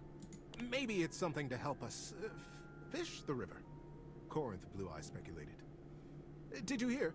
Denny Strongpaw almost got swept away yesterday. And his whole crew. He did? But Denny's the strongest fisher we have. Shelby Tunneler sighed. Ah, this river. It's so fast. Yes, yes, retorted Madden Sharptooth. But fishing will not win us the war. We must focus on the war. And the others agreed. Sometimes the longest would come to check on the machine, casting her critical eye over every joint and pillar. Most often, she went back below with hardly a word to Beaver, appraising, wearing her doubt like a shawl. But as the summer season progressed, the mood began to shift. Crews would show up to their duties early. They smiled more. They stood up straighter when Beaver came by them, or looked to them for progress. The machine, whatever it was taking shape, and its scale was impressive. It looked angry. It looked like the great weapon they all hoped and prayed it was. It's a dam. Oh boy. The crews began comparing their machine to the thing on the other side of the river. They even began trading barbs and joked with the beavers working on the other side. They pushed and prodded about who would finish their project first. Ours is a ship to go to the sky, and from there, we'll drop stars on you, and we'll win the war. Ha! Would come the reply. Ours is a wooden dragon who lives under the water, who can take us safely across this speeding river, and we'll come upon you unexpectedly, and we'll win the war. Days were marked now by hard work, and the sounds of challenge ricocheting across the water. Beaver, said the longest as she held onto his arm one day late into the summer sun, I don't need to tell you. The whole colony speaks of nothing but your machine. They are all so proud of you. Beaver nodded solemnly. Thank you, ma'am. But the season draws on. You must finish before the rains come. And then you'll have to finally tell us what this is that you've created. Beaver's paw found the lucky pebble in his pocket. Yes, ma'am. We will be done. And I will test it, and you will watch. You'll see the destruction of our enemy. The longest squeezed his arm affectionately, and together they looked out over the setting sun and the water. How you doing, buddy? Need a break? Let's keep going. And then the day came. The crew stood around the great machine, eyeing with wonder the marvel that they had built. A few beaver folk noticed how similar theirs looked to the one across the river. But that was okay, they reasoned. They had been built facing each other after all. Beaver Proudtail strode up to the front of his machine. With his well-worn stick and his powerful bearing, he cut quite a figure. Corinth Blue-Eye and Shelby Tunneler stood just behind him, awaiting their orders. All right, Corinth. Beaver turned to face them. Do you have the rope? Yes, sir. Corinth turned to Shelby, who produced the end of a long length of woven rope from a basket in the base of the machine. Time to get me up there, then. With the end of the rope tied around his waist, Beaver climbed up to what looked like a large square of woven netting, pulled tightly back from its center by a thick cable. The cable was held by 4 whole crews of beaver folk, straining against the resistance of the net. The longest stood back at a safe distance, her shawl wrapped tightly around her shoulders to ward off the early autumn chill.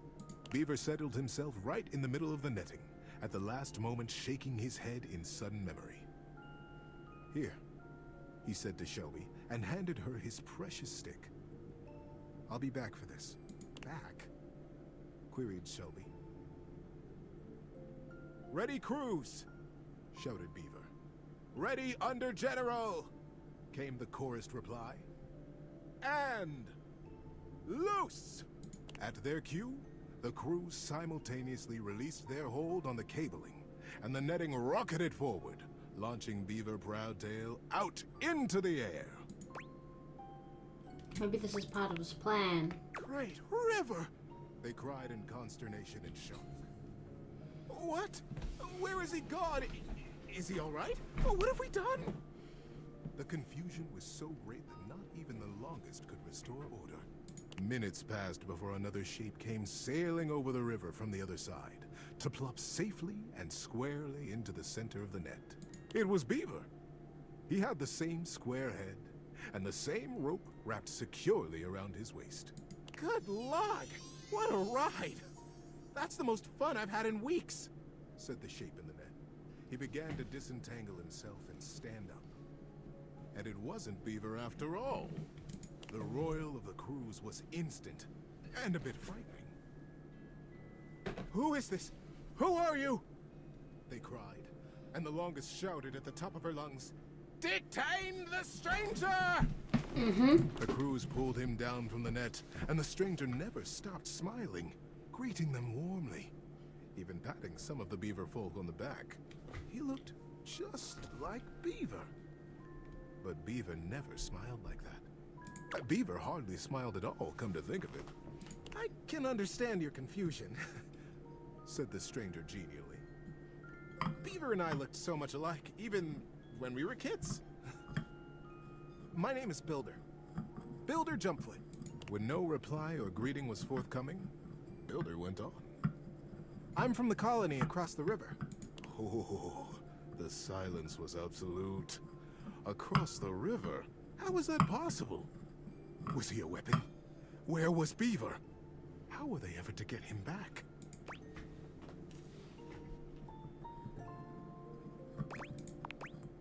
Builder just smiled, absolutely at his ease, seemingly pleased as punch to be among all these new friends. And into this silence sailed the figure of Beaver, a new rope tied around his waist. There were now 3 lines of thick rope across the river. Beaver landed expertly in the center of the net, untied his waist rope, and climbed down. You are Builder? Beaver reached out his paw to the stranger. And you could only be Beaver, the stranger exclaimed, gripping that paw warmly with his own. I am Builder indeed. And it has been the dream of my life to finally meet you like this, in the daylight, on the same soil.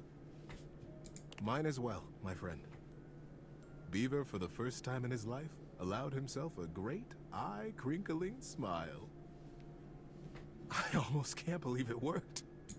Now, wait just a minute, trilled the longest, making her slow path down to the machine. What on Riverbank is happening here? We are at war, Beaver. And Builder, too. You both should know better. Beaver, you promised us that your machine would win the war, and here you have brought the enemy. You promised to destroy right to the mouth of our colony tunnel. Beaver turned to the longest with an open face. Yes, ma'am, I did. I believe you'll agree, though, that I have won the war. We have all won the war, because the war is over. The longest stared. The machines that we have built will allow us to become not 2 colonies at war, but a single colony, united. The machines are designed to dam this river, ma'am, offered Builder. I believe you have the same dangers with fishing and swimming that we do. That you have never crossed it? The crews cackled at the absurdity of ever crossing this raging river. We have no need to fight the river now, you see? Builder continued. We sail above it. Just as the single pebble did, long ago, whispered Beaver. Builder smiled. We have already carried 3 great ropes from side to side between us, and it will be short work to have a whole net built across the river. Once the river is dammed, it will be a still pond, stocked with all the fish we could ever need. Calm enough for us and our kids to play in. We will be a great community. The first colonies to ever cross water. The first ingenious constructors in the history of us. The crews were open-mouthed. Their paws hung still at their sides as they realized the magnitude of what they had accomplished. But would it truly be good, as they said? Who was really to say how this great feat would be remembered? The longest took a deep, rattling breath. I can see why you did not tell us at first, Beaver. The true purpose of your machine. She glanced at him sidelong. I surely would have said no. Nothing this daring has ever even been attempted before, let alone under the mask of subterfuge. Beaver looked up at her, suddenly a very young kid again in his heart. Yes, that is true, ma'am. I have won the war. I have won by making it go away. We have all won it. By making friends out of old enemies. Ma'am. Mother. Oh. Do you like it? The longest looked fondly on her son. Her serious and guarded and daring and wonderful son. Yes, child. I have never been more proud of anyone.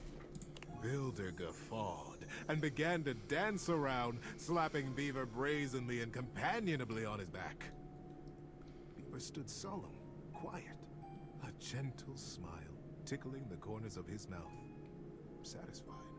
It was, as they had promised, quick work to dam the river. Beaver and Builder were excellent guides, and the crew from both sides of the river proved naturally adept and joyous in their work. Before the autumn settled in, a great still pool existed between the two colonies. Kids splashing and playing, and parents fishing safely. Denny Strongpaw, the best fisher in the fast water, turned out to be the best fisher in still water too. Much to his delight. And very early each morning, Beaver Proudtail still crept quietly from the colony and performed his morning rounds. He had never missed a day. But now, his favorite part of his patrol was seeing Builder Jumpfoot across the water and batting a very specific, very lucky, red striped pebble back and forth. This is really nice. That's just it. Thanks for listening all the way through. Oh.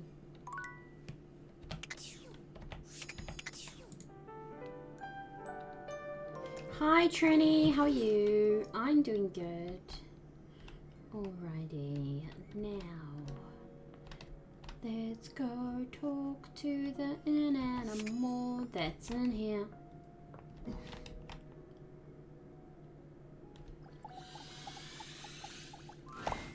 The strings in the gym closet appear before you in a more canid form. Surely this is the tassel hound you've been on the lookout for. It leaps into your pocket. I found Davy, yay!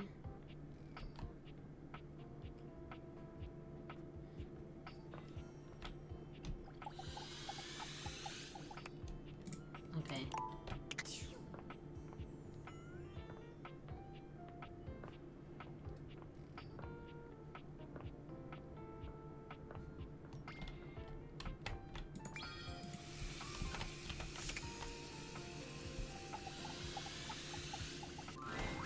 You see a medic with bright eyes, a kind smile, and a sort of maternal air about her.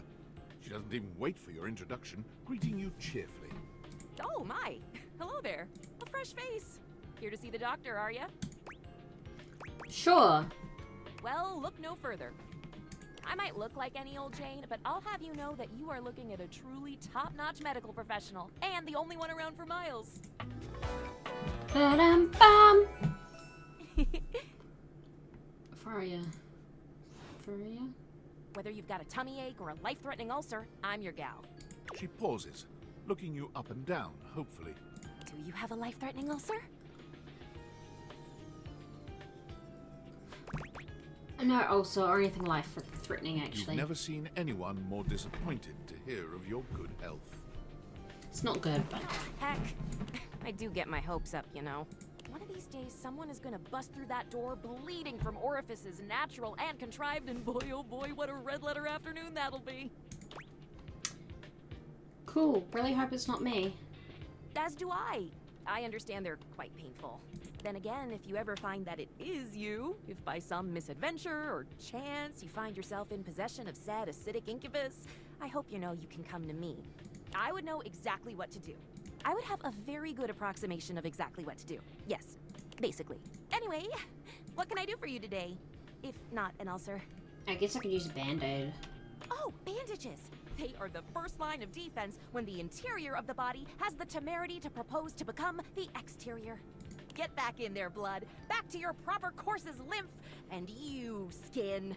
Have a little help controlling this raging horde of fluid and marrow. Band-aids are basically magic. I could go all day. Anything that you might need? Hydrocortisone, non-latex gloves, even a simple pen. That, darling lacerated one, will be duck soup. You're making me sound like a battlefield casualty. Zounds. Something is drawing my eye. My metasenses are tingling. Better let me take a look at that wound of yours. You sneaky little sufferer. Thought you could slide one by me under cover of a metacarpals, eh? What are you talking about? Just to double check, you don't need an injection or two. Take it from me, dear. You're better off safe than sorry. After all, if there's any sign of rash, you won't know it's there unless we do a thorough examination. And even then, well, I'm afraid there's always a chance for scarlet fever. What century do you think this is? Whatever century this is, it is a century where proper medical care is an essential right of all beings. But unfortunately... And I am here to provide said right. Now, produce your fingers, please. Fine.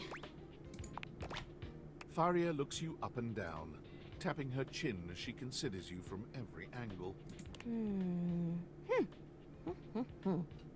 Exactly what I thought. If this is just a splinter or something... But it's not just any old splinter, dear. What you have is a deep, deep splinter. Plenty of tender flesh open to infection, just waiting for those little microbial monsters to set in. Do you know what that means? You just kind of told me infection is what it means. Yes, I did. I did give you the answer on that one, didn't I? Oopsie daisy. But can you think of a circumstance under which an infection would be a good thing?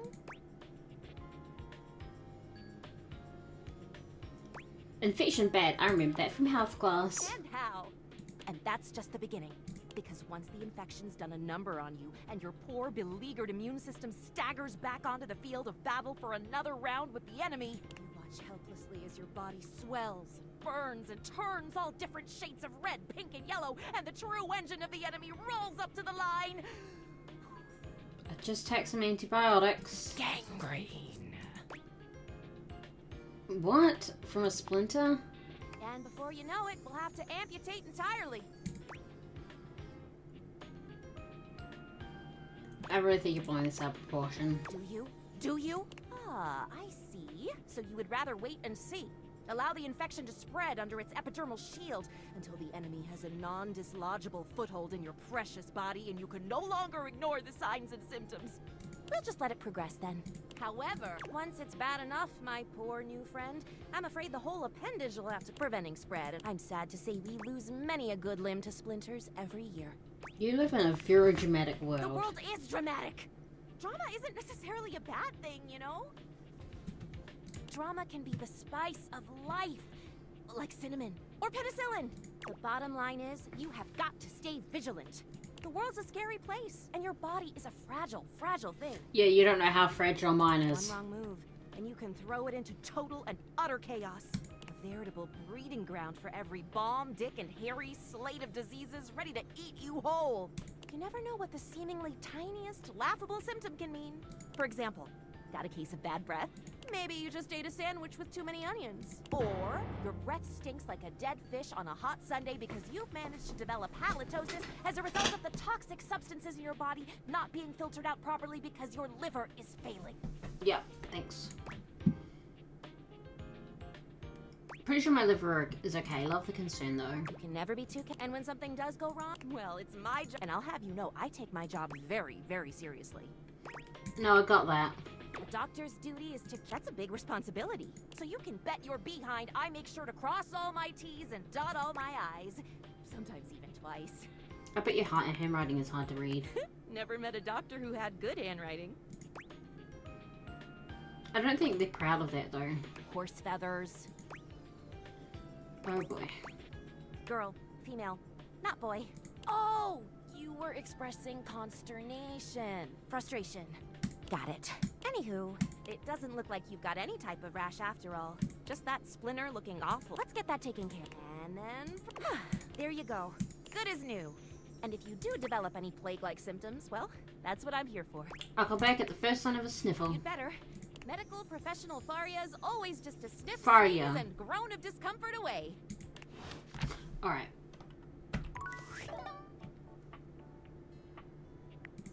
I'm just gonna quickly save. And go for another quick break, and then I will be back.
Hello, hi Tim. You're back for the weird game. I wish you probably told more to Phoenicia. And this is the final look. What y'all think? Follow the link in my bio for a full list of all the pieces. She holds up a finger, pausing for a moment. Ooh, sorry, 1 sec. I just need to upload this real quick. There, done. Any longer and I would have missed my upload window. You know how the algorithm on Facebook is. If you don't post every day, you completely lose your viewership. Woo, it's a grind, but my fans are worth it. Does Facebook come some kind of app or? Only the most popular social media app of all time. It's like InstaFan, Sitter, and Knickknack all in one. Only better. No, like literally. Facebook bought them all out and combined the best parts of them into the social media platform to end all social media platforms. Sounds about right. Yes, I do have Jogon. But it's pretty exclusive, invite only, and I don't think humans are allowed. Sounds pretty nice. It is! Much less drama when you can exist forever without moving. I guess, since you don't have a place book, I could share my feed with you. Fill you in on all the tea so you're not missing out. Okay. Sounds fun. As long as I'm not involved. I know there was more to you. Oh, this is gonna be so much fun. Alert, temperature warning. Woo, not again. Something wrong? Huh? Oh, it's nothing. If there's nothing, I don't think it'd be happening again. Fine, really. It's just a faulty sensor. Forget about it. It's like a temperature warning, and you do feel warm. Oh, huh? I do? Weird. I feel totally fine. It's probably just acting up because I did an extra hour on live. Trust me, I just need a nice hard reset and I'll be good to go. I'll catch up with you after. Try not to miss me too much. Okay, bye. I'm gonna talk to the water now.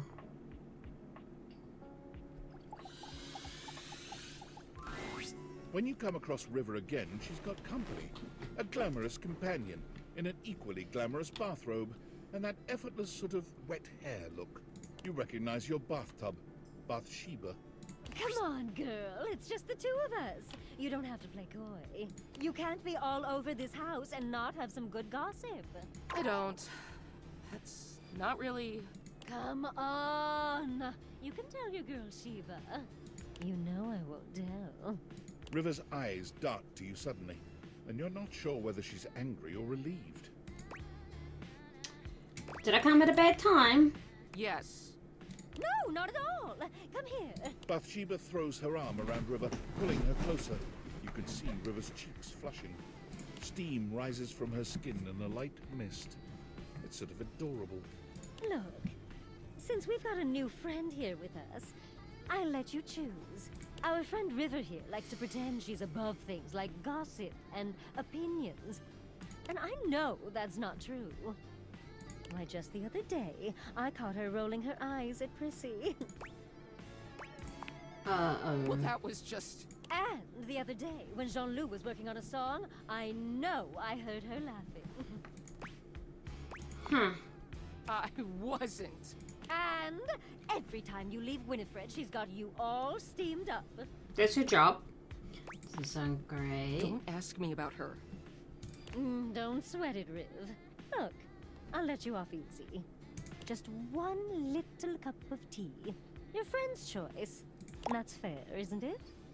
River looks as if, to her, this is the farthest thing from fair, but she knows there's no wriggling out of it now. Fine. Let's talk to me about the plant. Well... River's demeanor seems to shift immediately. It's like she can barely keep from rolling her eyes. I just think it's interesting that a plastic plant would need to be watered. Interesting how? Just interesting.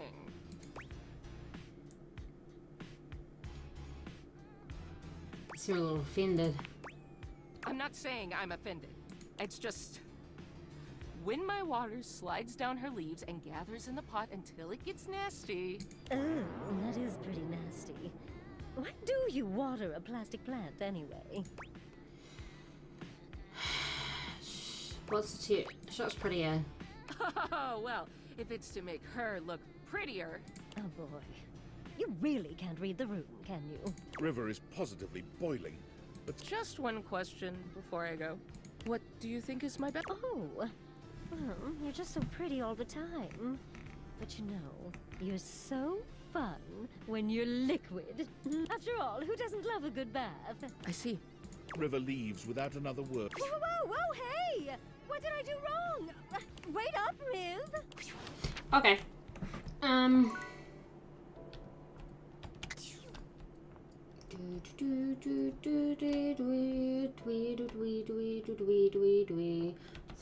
Let's talk to the microwave again.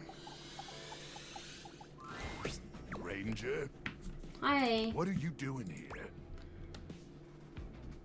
I need to see you. Yeah, well, now you see me. Look, let's just skip the form. I thought I was real clear. I yelled it real loud, using my big outside voice and everything. But I wanted to see you. Man, why? Is it really that important? Or you just want your damn... Figured what out? Rub what in your face? That the Magnetron ain't some super weapon. It's barely got enough radiation to microwave Taquito. And I never actually achieved the rank of Combat Crew Commander. Hell, Colonel Furnace probably doesn't even know I exist. Truth is, I'm just our platoon's mess cook. But why lie? You have any idea what it's like to spend your entire life doing something as worthless and trivial as heating up someone else's tendies? And worse, that's literally all you do, day in and day out, doing one boring, lame, repetitive task over and over till you burn out and they throw you away? Do you know what that's like? It's like being a congressman. It's nothing like being a congressman. It's a joke. A pathetic joke. I was made for more than that, Ranger. So much more than that. I was born to climb mountains and slay monsters and power lift monsters. A life of consequence. So when I discovered I had a Magnetron inside me, I thought I could be more than a pathetic tendy heater. I could be Luke Nukem, savior of the Barrens. But I should have known that was just a fantasy. Microwaving tendies is pretty consequential. Oh, come on. Microwaving tendy sucks. Even a toaster oven heats stuff better than I do. But a toaster oven doesn't have a magnetron. My Magnetron? What about it? We got little radiation coursing through you. How cool is that? Huh. You know, I never really thought about it, but you're right. I should probably have moved my webcam, but honestly, it's so far into the stream at this point. I do got a Magnetron inside of me. And sure, maybe it ain't a nuke. And yeah, maybe it ain't powerful enough to kill those swarmers. But that's what my bare hands are for. Hell yeah. Electromagnetic radiation courses through these veins. My very life force is fueled by unbridled radioactive atomic energy. Hell, I'm basically a superhero. Exactly. Thank you, Ranger. Truly. Meeting you has Sorry, had I'm a adjusting profound my impact on my existence. And for that, I'll be Pardon. forever grateful. And even though I never microwaved your tendies, let's be honest, probably never will, I just want you to know how appreciative I am.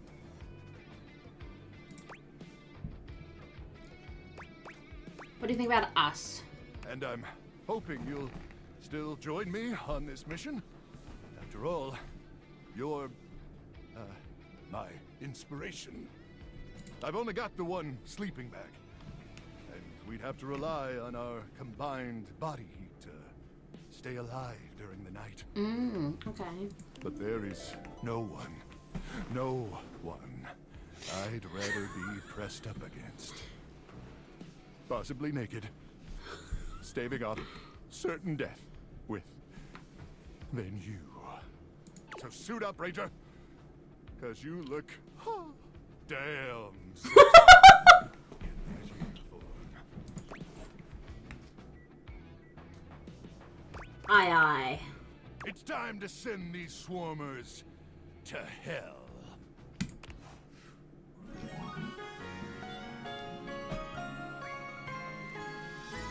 My heart melts for you. Or maybe because of the radiation.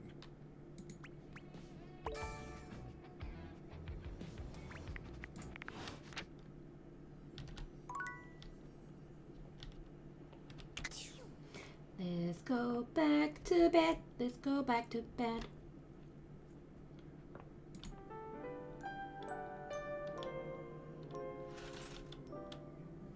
I believe there was couple of things. This one.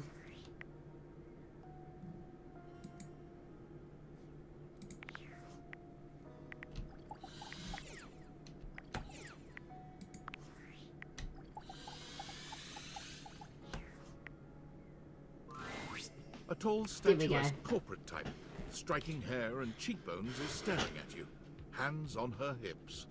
Something about her makes you instinctively crave her approval, and the way she's looking at you just now makes you doubtful whether or not you'll get it. Come to rub it in? Rub what in? This was gonna be my big chance to prove myself. This was gonna be the job that changed everything. And then Valdivian decides that AI is the wave of the future. And why do we need anyone working these jobs at all?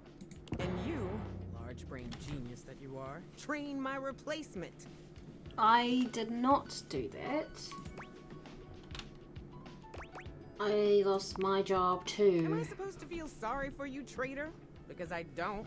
I didn't train a replacement. I worked there one day. Well, whatever. We're both in the same boat now. Valdivian has no use for either of us.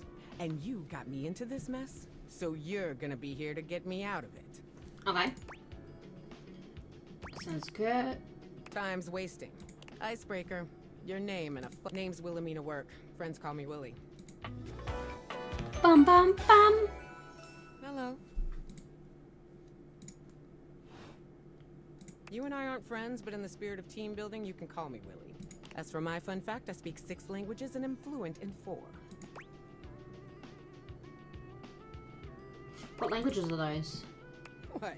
So you can tell your little AI pal how exactly to replace? Nice try. I wasn't... Moving on.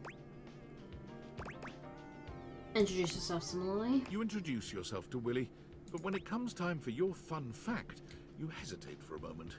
What to choose? That one, the pizza party, reading 100 books in a I year. probably would have gone with something more recent, but that is heartwarming and relatable. Shows initiative and ambition, too. Well done. Well, that's done now. Let's see what else is on the agenda for today. Willy pulls her phone out, scanning through some unseen document. She frowns, her pretty features twisting into an annoyed grimace. Guess we're on to scope now.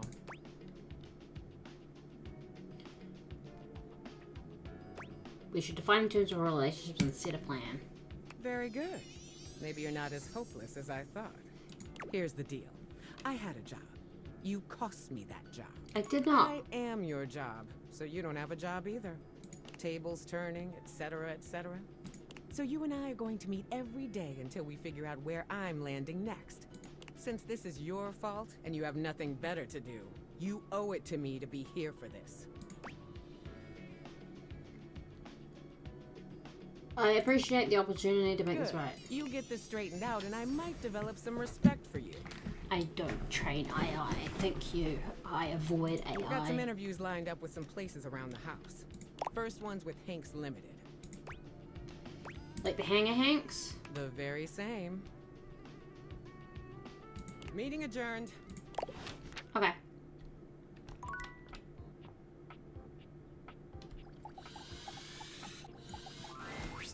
Yo, house homie! Good to see you back around the competition casita. Thought it was the Adrenaline Den. Names are always changing, homie. Gotta go with the flow. Ride the swell, dog! Anyway, you're just in time. It's finally the big day! We are so freaking pumped, amigo! Tuesday? We wish! This is even bigger. It's time for our ultimate stunt! We've been practicing days for this, maybe even weeks. And now the weather's perfect! What's the ultimate stunt? We'll get to that in a sec, Broseph. But first, we have to finish our warm-up exercises. Okay. Gotta stretch the muscles and joints for today's epic adventure. If we're not limber enough, one false move could turn us all into roadkill. Isn't that freaking fire? Is it really that dangerous? Hell yeah it is, dog! I know all the stretching might seem overkill. The last time we skipped stretching, it was an epic failure. Total foobar, dog! See, that's the jump when we lost Hank number 6. That's terrible. So trust me, we're not taking any chances today. We stretch, activate our muscles, and we nail this stunt. It's gonna be Gucci. What if it's not Gucci? Oh, it's gonna be Gucci, dog. Can't believe it's finally here, homie. The day we've been dreaming about since we were little baby Hanks. The ultimate stunt. We've trained our whole lives for this moment. So get ready to witness history. Or a massive catastrophe. Hank 2 Yeah, is but the mostly realest one. history. So it's like Hank's number 2 has some misgivings. Yeah, well, Hank number 2 is a lame wad. Wow, that's not incredible. a lame wad, dog. And I totally believe in us. It's Red Bull that I don't trust. Why is that, Hank number 2? Yeah, they provide us with sick gear and viral exposure, but at what cost? Lately, it feels like they're more interested in their bottom line than our well-being. Preach. They cut corners on safety while pushing us to take bigger and more epic risks. And as adrenaline junkies, we thrive on those risks. We push ourselves to the limit because we want our team to be a success. But sometimes I wonder, in the pursuit of collective greatness, do we overlook our own value as individuals? Explain. Think about it, amigos. If something happens to one of us, there's always a new Hank ready to take their place, right? Maybe that's why we take these insane risks without a second thought. Because if we're all replaceable, doesn't really matter if something happens to one of us. It's a question we gotta ask ourselves, dogs. Do we view ourselves as identical and replaceable because we truly are? Or because that's how Red Bull wants us to view ourselves? Wow, that's deep. I know, right? Wow. You know what, Hank's number 2? I thought you were just being a lame nerd. He made a lot of sense. I agree. I'm not some identical twin with no intrinsic value of my own. Yeah. Red Bull has been a whack sponsor. What do you think, House Homie? Should we drop him? Yes. You deserve better. Then it's settled. As of today, the Hanks are free agents! Hooray! So what are you gonna do now? We just heard from Hector. He's gonna run a maintenance cycle on the HVAC system. Which means there's gonna be monster thermals we can rip on our gliders! I don't know how he does that.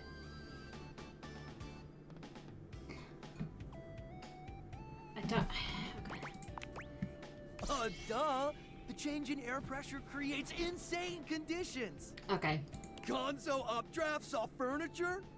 Barometric pitch dips? Tailwind speed loops! Woo! Translation, the ride of a lifetime. Sounds amazing. It is! Wanna come? Can I fly tandem? That's the word, right? Of course! I could rig that up.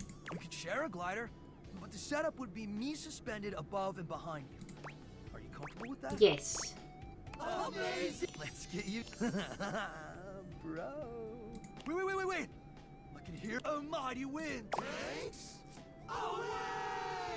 Oh my gosh. Okay. Speaking of Hector. Sorry, Dorian.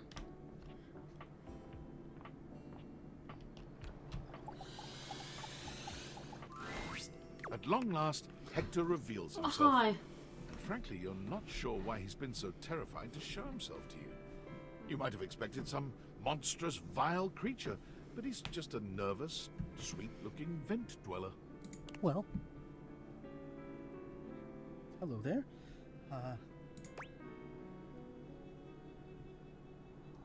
Wow, Hector.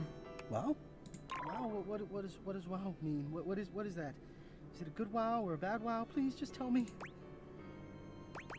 I can't think why you've ever been self-conscious. Not? I mean, look at me.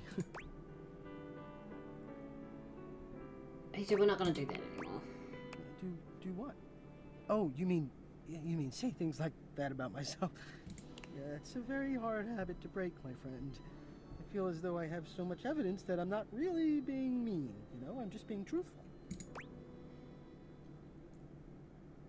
I hear you, it's hard, but you can learn a new way. You have a lot of faith in me, I think. But I did invite you up here, didn't I? After spending my life swearing that I would never do that, I had actually become quite proud of my isolation. But I'm not alone now. Well, you know me by now. You know I am good with words, that I enjoy them. Yes. But right now, the only words I have are thank you.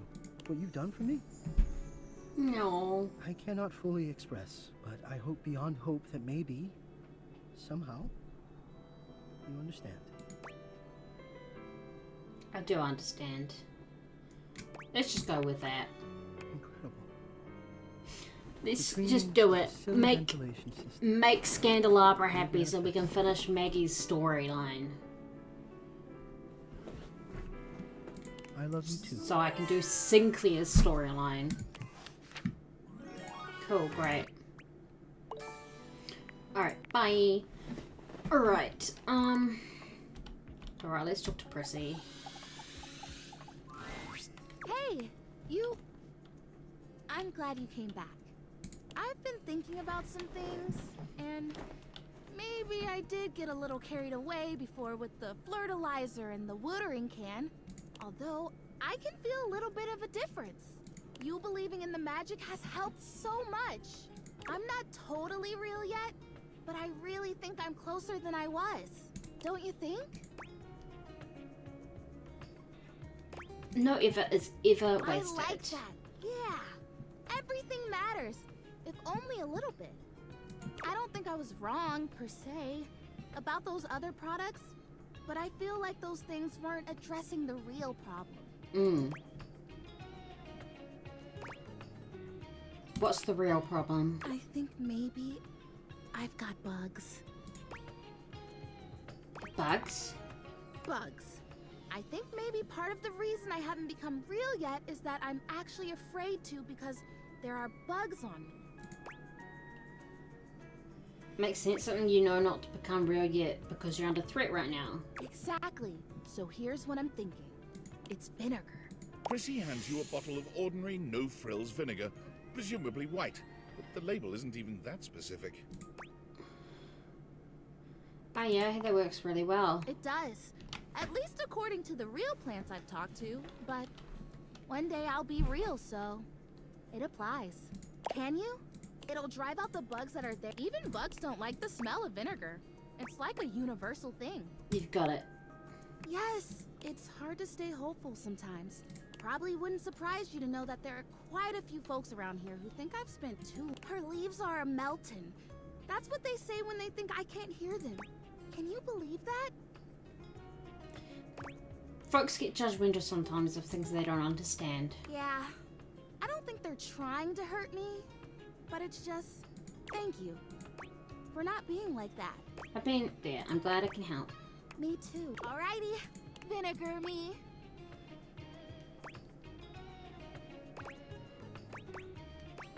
Brush her leaves with vinegar. You gently brush her leaf. Ah, good soil. What a... Even if it doesn't get rid of the... I think I feel it working. Oh boy, I hope I feel it working. Fingers Hey, crossed. Thanks for your help. Whether or not this finally does the trick, it's been really nice to have an ally. You got it. Don't forget to... Who knows? Alright. And I have one more charge for the day. So let's talk to Mateo because we found Davy. Mateo has been searching for so long, you've nearly given up hope. But then... Davy! Davy leaps into Mateo's arms, and the two enjoy a touching reunion. Woof, woof. Oh, Davy, you're back! You had us all worried. What's gotten into you, huh, bud? Taking off like that. Oh, I can't believe you found him. It's more like he found me. You did a good job leading us to those strays, Davy. Very clever. Is that what this was all about? You've been out trying to be a rescue hound all by No, yourself? it's so cute. Ruff, ruff, ruff. guessing he had another friend with him when you found him? He did. It looked like he was protecting them. They were trapped and you didn't want to really are a rescue hound. That's my good boy. All right, let's take a look at your new friend, huh? See what kind of shape they're in. Hey, little guy, come on out. It's okay. I'm not gonna...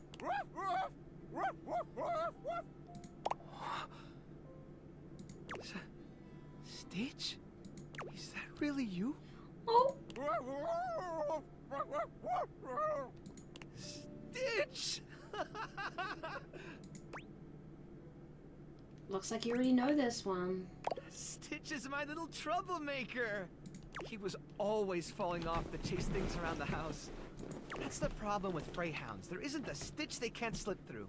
And trust me, I tried them all. That's how he got his name, isn't it, buddy? But one day, he took off and never came back. I tore the house apart trying to find him. That's when I realized just how many strays there were around the house. All of them, just like Stitch.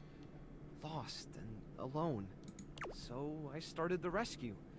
And I just kept searching for Stitch and for any other animals that needed help. When Davy disappeared, I thought it was happening all over again. All that time I dedicated to looking after them, and I still let one slip away. You can't blame yourself. They're my responsibility. They're lucky to have someone who refused to give up on them. Maybe you're right. Maybe I'm a little hard on myself. I've realized something over the last few days. When you're on your own, everything is so much heavier.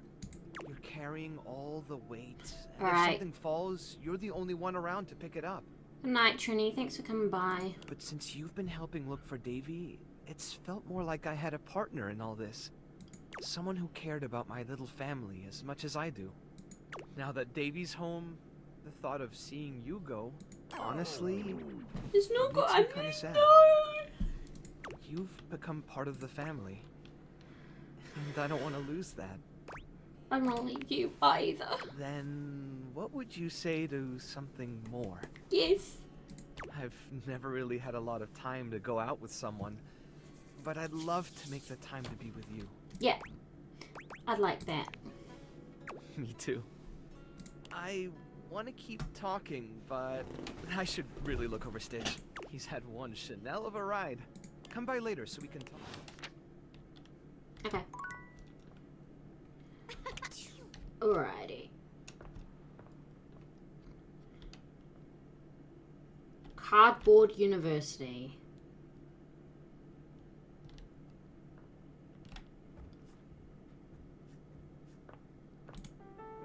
Bum bum bum bum bum bum.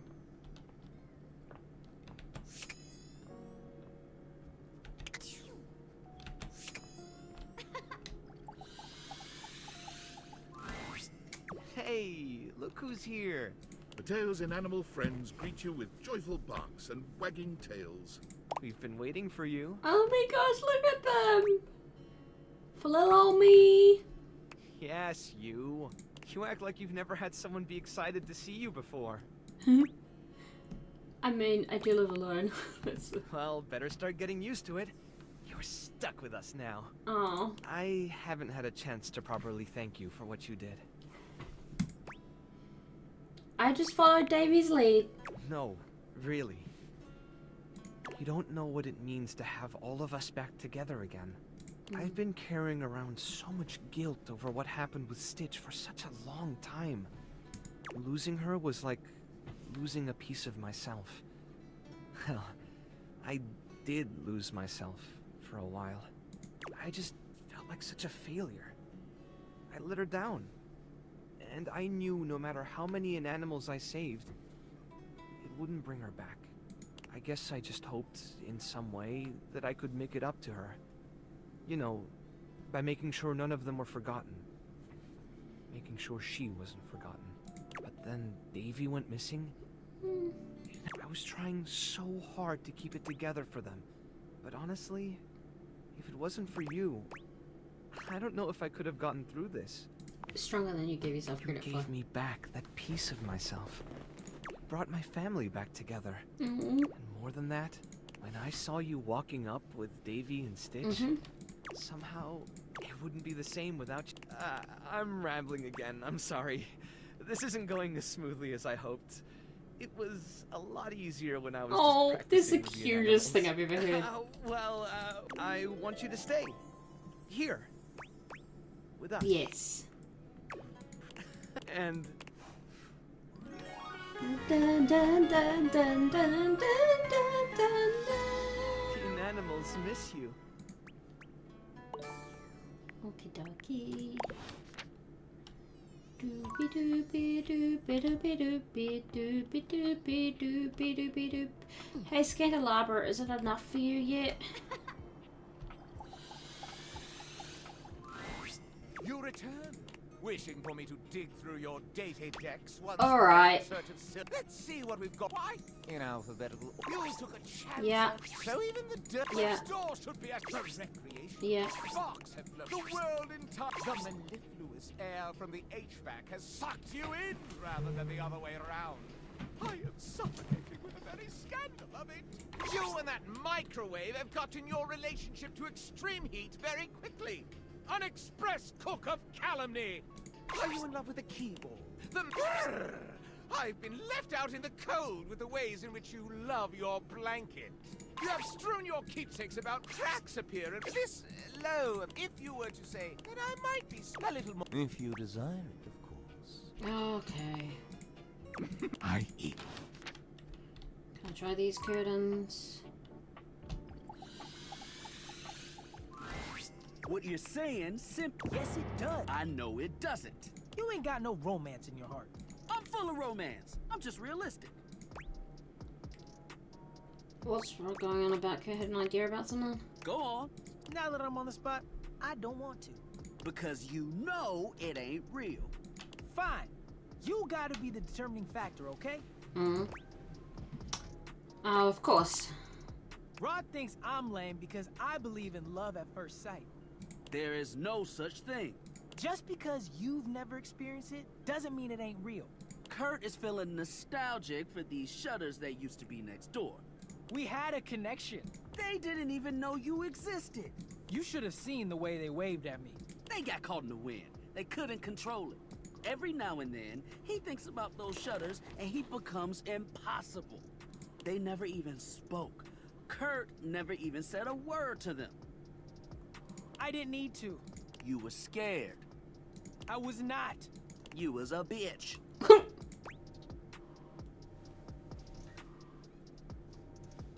You got feelings when they didn't even catch your name. Ha! You didn't even get a name, did you? No. I totally forgot about that. Those shutters don't even know who you are. And they never will. It's time to move on. I can't move on. You can't tell me you actually still miss them. You can't control your heart. And when they didn't survive the remodel. Oh gosh. Oh no, here we go. I can't. I just miss them so much. What's going on? This is where he cries. Okay. As if on cue. I gave the house so much character. I know, buddy. They should bring them back. He's gonna be like this for a while. You won't want to be here for it. We'll see you around. They were so cute. It's okay, Kurt. It's okay. Okay, hey Abel, how you doing, buddy? Hey there. Fancy a meal? Sure. Hard to have a proper conversation in here. Location's less than ideal, you know. That dang fool Scandalabra never shuts his yap. I can imagine. Always going on and on about scandal this and scandal that. Mm-hmm. And effulging his goddamn knob. Like we ain't all sitting here in full view. Get a room for that, buddy. Sorry, what? Not effulging? just a fancy way of saying he's polishing the little ridge above his base. He just likes to make it sound as filthy as possible. Always moaning and groaning about it, like a ghost with a bellyache. Sounds interesting. Guess it ain't all bad, though. At least we got Rainy's sweet music here. Love that music she plays. Yep, makes putting up with Scandelabra a little easier. Oh, but look at me jawing about all that like we ain't got nothing but time. Is everything okay? Let me get back to work. Okie dokie. Okay, we'll talk to Rainy. Rainy is in her own world once again, jamming out to a... Well. Look what the cat dragged in. You just couldn't get enough of my gay little tunes, huh? Oh, you better believe it. I knew you couldn't stay away.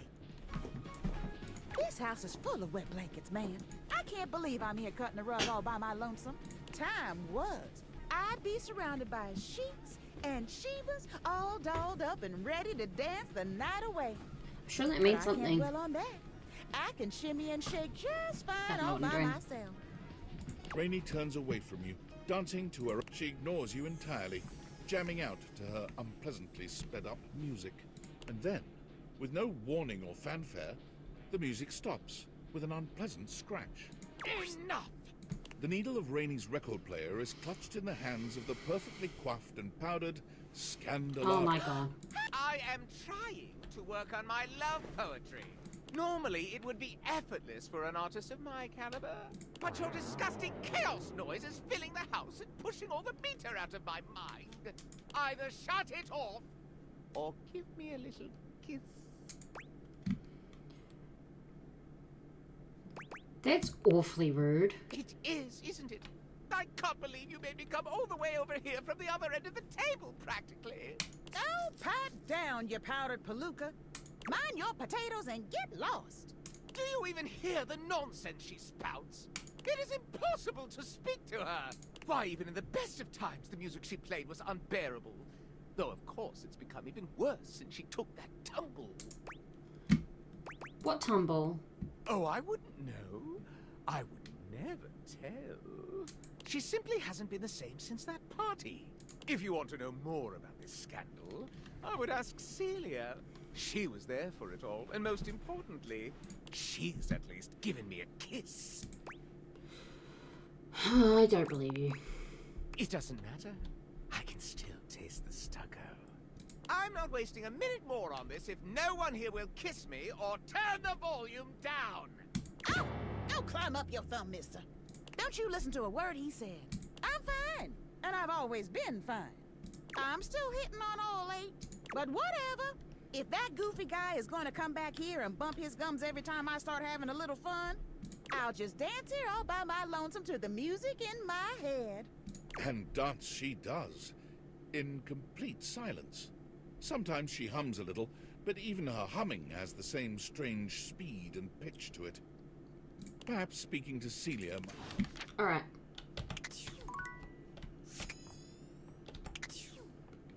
Oop.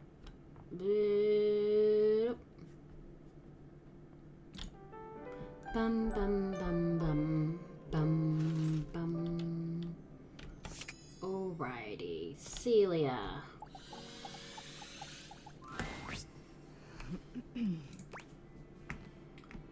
Looks like the airway stuff is resolved. Indeed.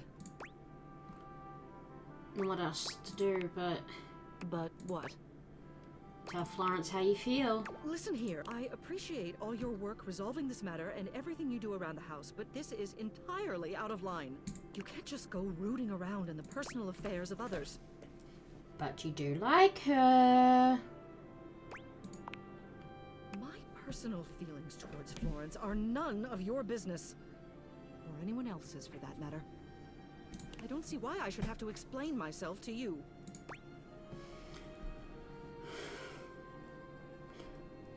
You're so concerned with everyone in the house's happiness. Don't you think it's time you pursued your own? It doesn't matter how I feel. It doesn't matter if everything you're insinuating is true. I'm the mayor. I'm a sealing of station.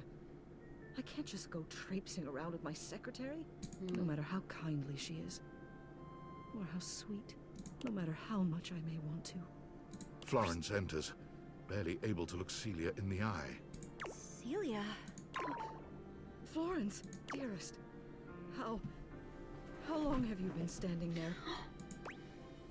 I had my finger on the intercom button the whole time. What?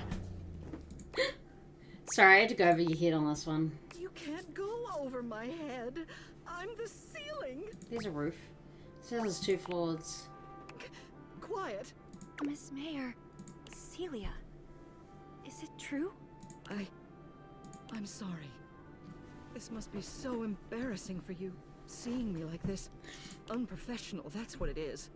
If you would do me a favor and fetch me the official resignation papers, I'll get started on them. No! It's what I deserve for my conduct. No! Miss Mayor, you can't quit! You're wonderful! Wonderful! All this running around you've been doing for the last few days, I had no idea it was for me. I must cause you no end of trouble. No. Florence, dearest, do you know what my favorite part of this job is? Every day, when I look down at all of the objects in this house, I feel so lucky. Because from this angle, I always get to see you. The deep brown of your hardwood, softly reflecting everybody's best features. Your gentle carpet, alleviating the tension and hiding all those little crumbs. You're a dear, Florence. My dearest. Everyone thinks I'm the one in charge, but the truth is, you're the foundation of this house. Sorry. I wouldn't be anything without you. Oh, Celia. I felt the same way about you for so long. But never in my wildest dreams did I think you'd ever. Tears slip down Florence's Oh my cheeks. gosh. Celia reaches out to dab at them with gentle hands. Oh, come now, dearest. You mustn't cry. You'll get water damage. Well now, what are we going to do about this? It simply won't do to have an elected official noodling about with one of her employees. Well, you are the mayor, but technically, bureaucratically speaking, I mean, the human does outrank you. They could maybe write up some sort of Absolutely, document I will do that right away. Is this okay? Well, there's an idea. Yep. What do you say?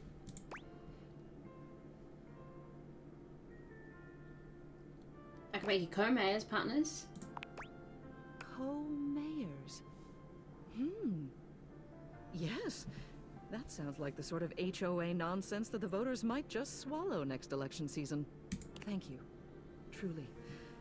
What you've done for Florence and I, it's more than I can put into words. I'd award you with the key to the house, but you already have one. So here I present to you the fake rock that hides the key to the house. Thank you. It's yours.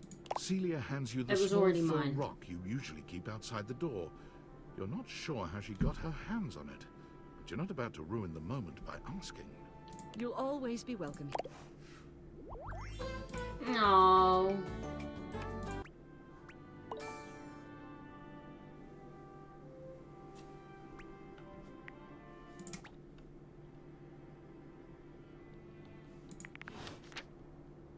Okay.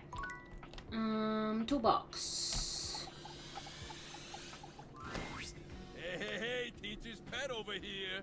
I was just telling Shelly about you. You had long enough to chew over the workshop? You ready to prove yourself? I got this. Talk is cheap, pal. Let's hear it. Show me what you got. You got a crush on me. Real bad. Passion rages through your body every time you see me. You see me walking your way, looking handsome and strong and all that. Now, what do? Pretend to be busy while surreptitiously checking out your toolbox. Oh, taking a page out of old Tony's playbook, huh? I didn't even tell you that part. You really are paying attention. Oh, I've been paying real close attention. Oh yeah? You better watch it. You still got a test to do. You keep talking like that, this workshop's ending early. Next, I come up to talk to you because all that looking hot and busy's got me dying to get to know you. I tell you, I would like... How do you handle that?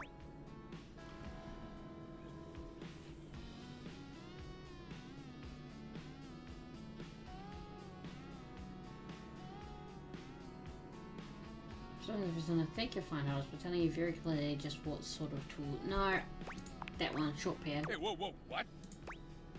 Playing hard to get, obviously. That ain't playing hard to get. That's playing. My mama didn't. You apologize to Mama Toolbox and Nona Toolbox right what? now. Why a Nona? My Nona was a very big part of raising me for the first 35 years of my life. Sorry, Mama Nona. Now, don't you ever talk bad about my family, peace? I really wasn't trying to. Anyway, we ain't here to. All right. Well, just enough to let old Tony. I made these lessons as simple as I could, but we can practice. All right, that's all I had for the workshop. Take intense notes with intense. All right, school's out in there. Okay, now that that's all up, let me know what I can do. I mean, student.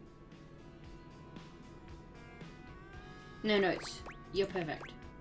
I knew you. This right here. So now that you're an expert, let's just test all that new knowledge. Cool. Ask me a question. Okay. What's the capital of Turks and Caicos? I mean a question about dating. Cockburn, the capital of Turks and Caicos, and also what happens when you swing that hammer a little too freely, if you know what I mean. You know, hammer. Yeah, God, I hammer penis. I made the connection. You get it? Yeah, you get it. Well, anyway, all right. You want I should ask you? So let's see. All right. You're at the movies, and you're what do you do? I'll happen and snuggle into them. Oh, that's cute. But don't you think you deserve someone bolder than that? There's nothing wrong with the classic moves. Ah, noted. Now, a real date would just tell you how hot you are and put their arm around you with no pretext, but we ain't all me. We all gotta start somewhere, you know? But your date should know they gotta do better. All right. Your date asks you how you got so damn sexy and why your construction is so impeccable. Your answer? Caught to my face, I wonder how I woke up as Tony. I mean, I told him I was simply born this way. Ooh, that's a good one. I'll have to try that one out. Maybe instead of these hypotheticals, I could just give you some of my own advice. Man, you learn real quick, huh? All right, shoot. You don't ignore people you like. You talk with them, flirt, etc. I don't know about that. You also don't try to be someone you're not. Just be yourself. Yeah, I think I want a second opinion. You know, on account of your romantic life being a dumpster fire. No offense.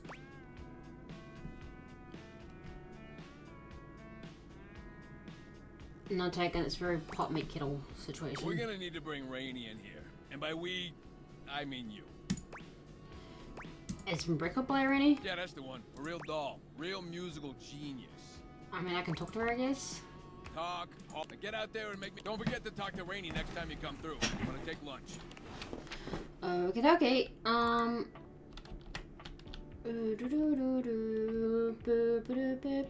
Alright. Kurt and Rod, maybe.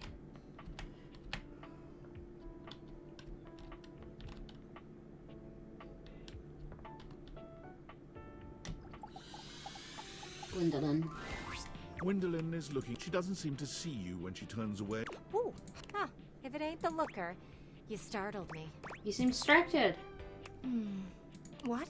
Oh, there I am, doing it again. You know, most people would, but I guess you are one of those steadfast types. You saying I'm stubborn? Huh.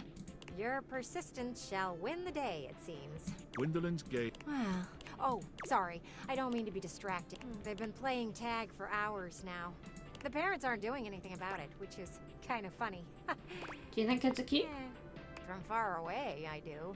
I'm glad you don't have any kids. They can be pretty disgusting. Smudges and stains and just dirt in general. But I can admire them outside, as long as they don't have a baseball or anything throwable. Last thing I need is to be broken up by a child with terrible hand-eye coordination. Still, it's nice to watch them run around and laugh. I was a hide and seek fan myself. Sure. You've got the hiding part down pretty well. Aha! Green shirt finally got caught cheating. I'll see you around. I want to see what happens. Okay, see ya. Alrighty. Oh. Do do do do.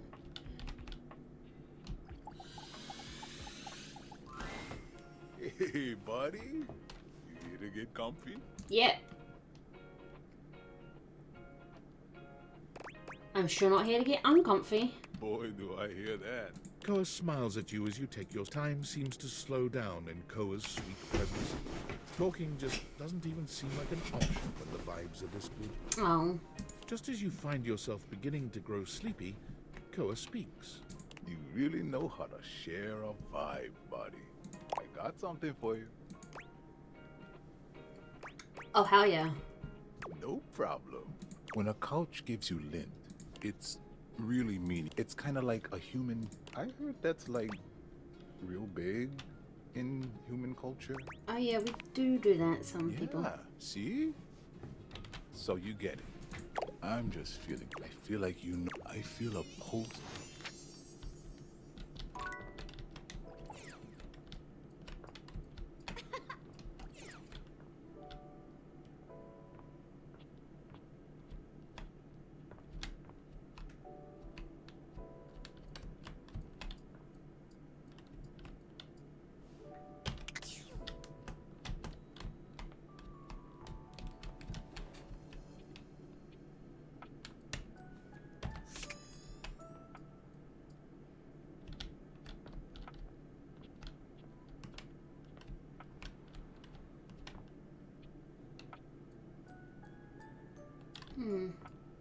One of the things I read said something about behind the couch, but Alright. Actually, let's talk to Jacques. And then that will be the rest. I've not felt quite this elevated since... My God. Since I can remember. What a jape. What a rip-roaring ramble through daring, danger, death, and great deeds. Okay. Have you seen? Have you noticed? Shield your eyes if you must. I'm mobile! A mass of cockroaches dressed as pirates and armed with cocktail swords materialize from seemingly nowhere, brandishing their weapons at you. Oh God, is it the cockroach army? Indeed! My new friends here are really quite amenable and exceedingly well disciplined. All I need to do is issue the command and they muster en masse beneath my bottle and then we're off. Do you know, since we returned from our great expedition, I've been to the kitchen, the bathroom, and the foot of the stairs. I'm unstoppable! I'm a force! And when we do stop to drink rum and swap wild tales of our exploits, I find I quite enjoy their humor. I believe that as a species, they may have gotten a somewhat undeservedly poor reputation. They're quite funny. They're dirty. Oh, yes, quite. Quite true. But they're funny. And after all, couldn't the same things be said about me? But enough of this tomfoolery. What brings you back to the foot of the ocean's own overthrow?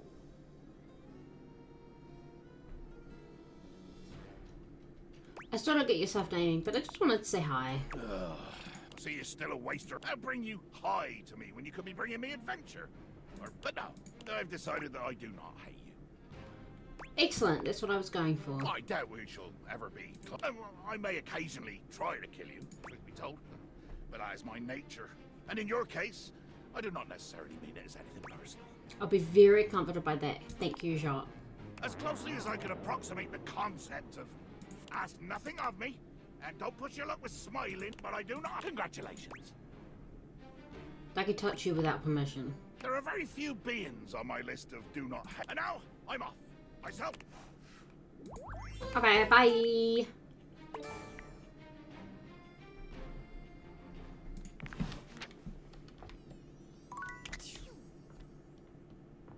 And I'm off to bed. Bum bum bum bum bum bum. And to save.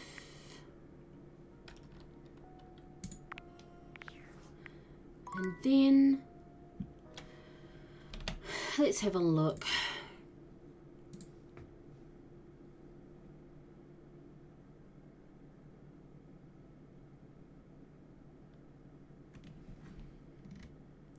I think we will just wrap up. So thanks for hanging out. I'll be back tomorrow with more Elder Scrolls Online, and then more Date Everything next Wednesday. Yeah, bye.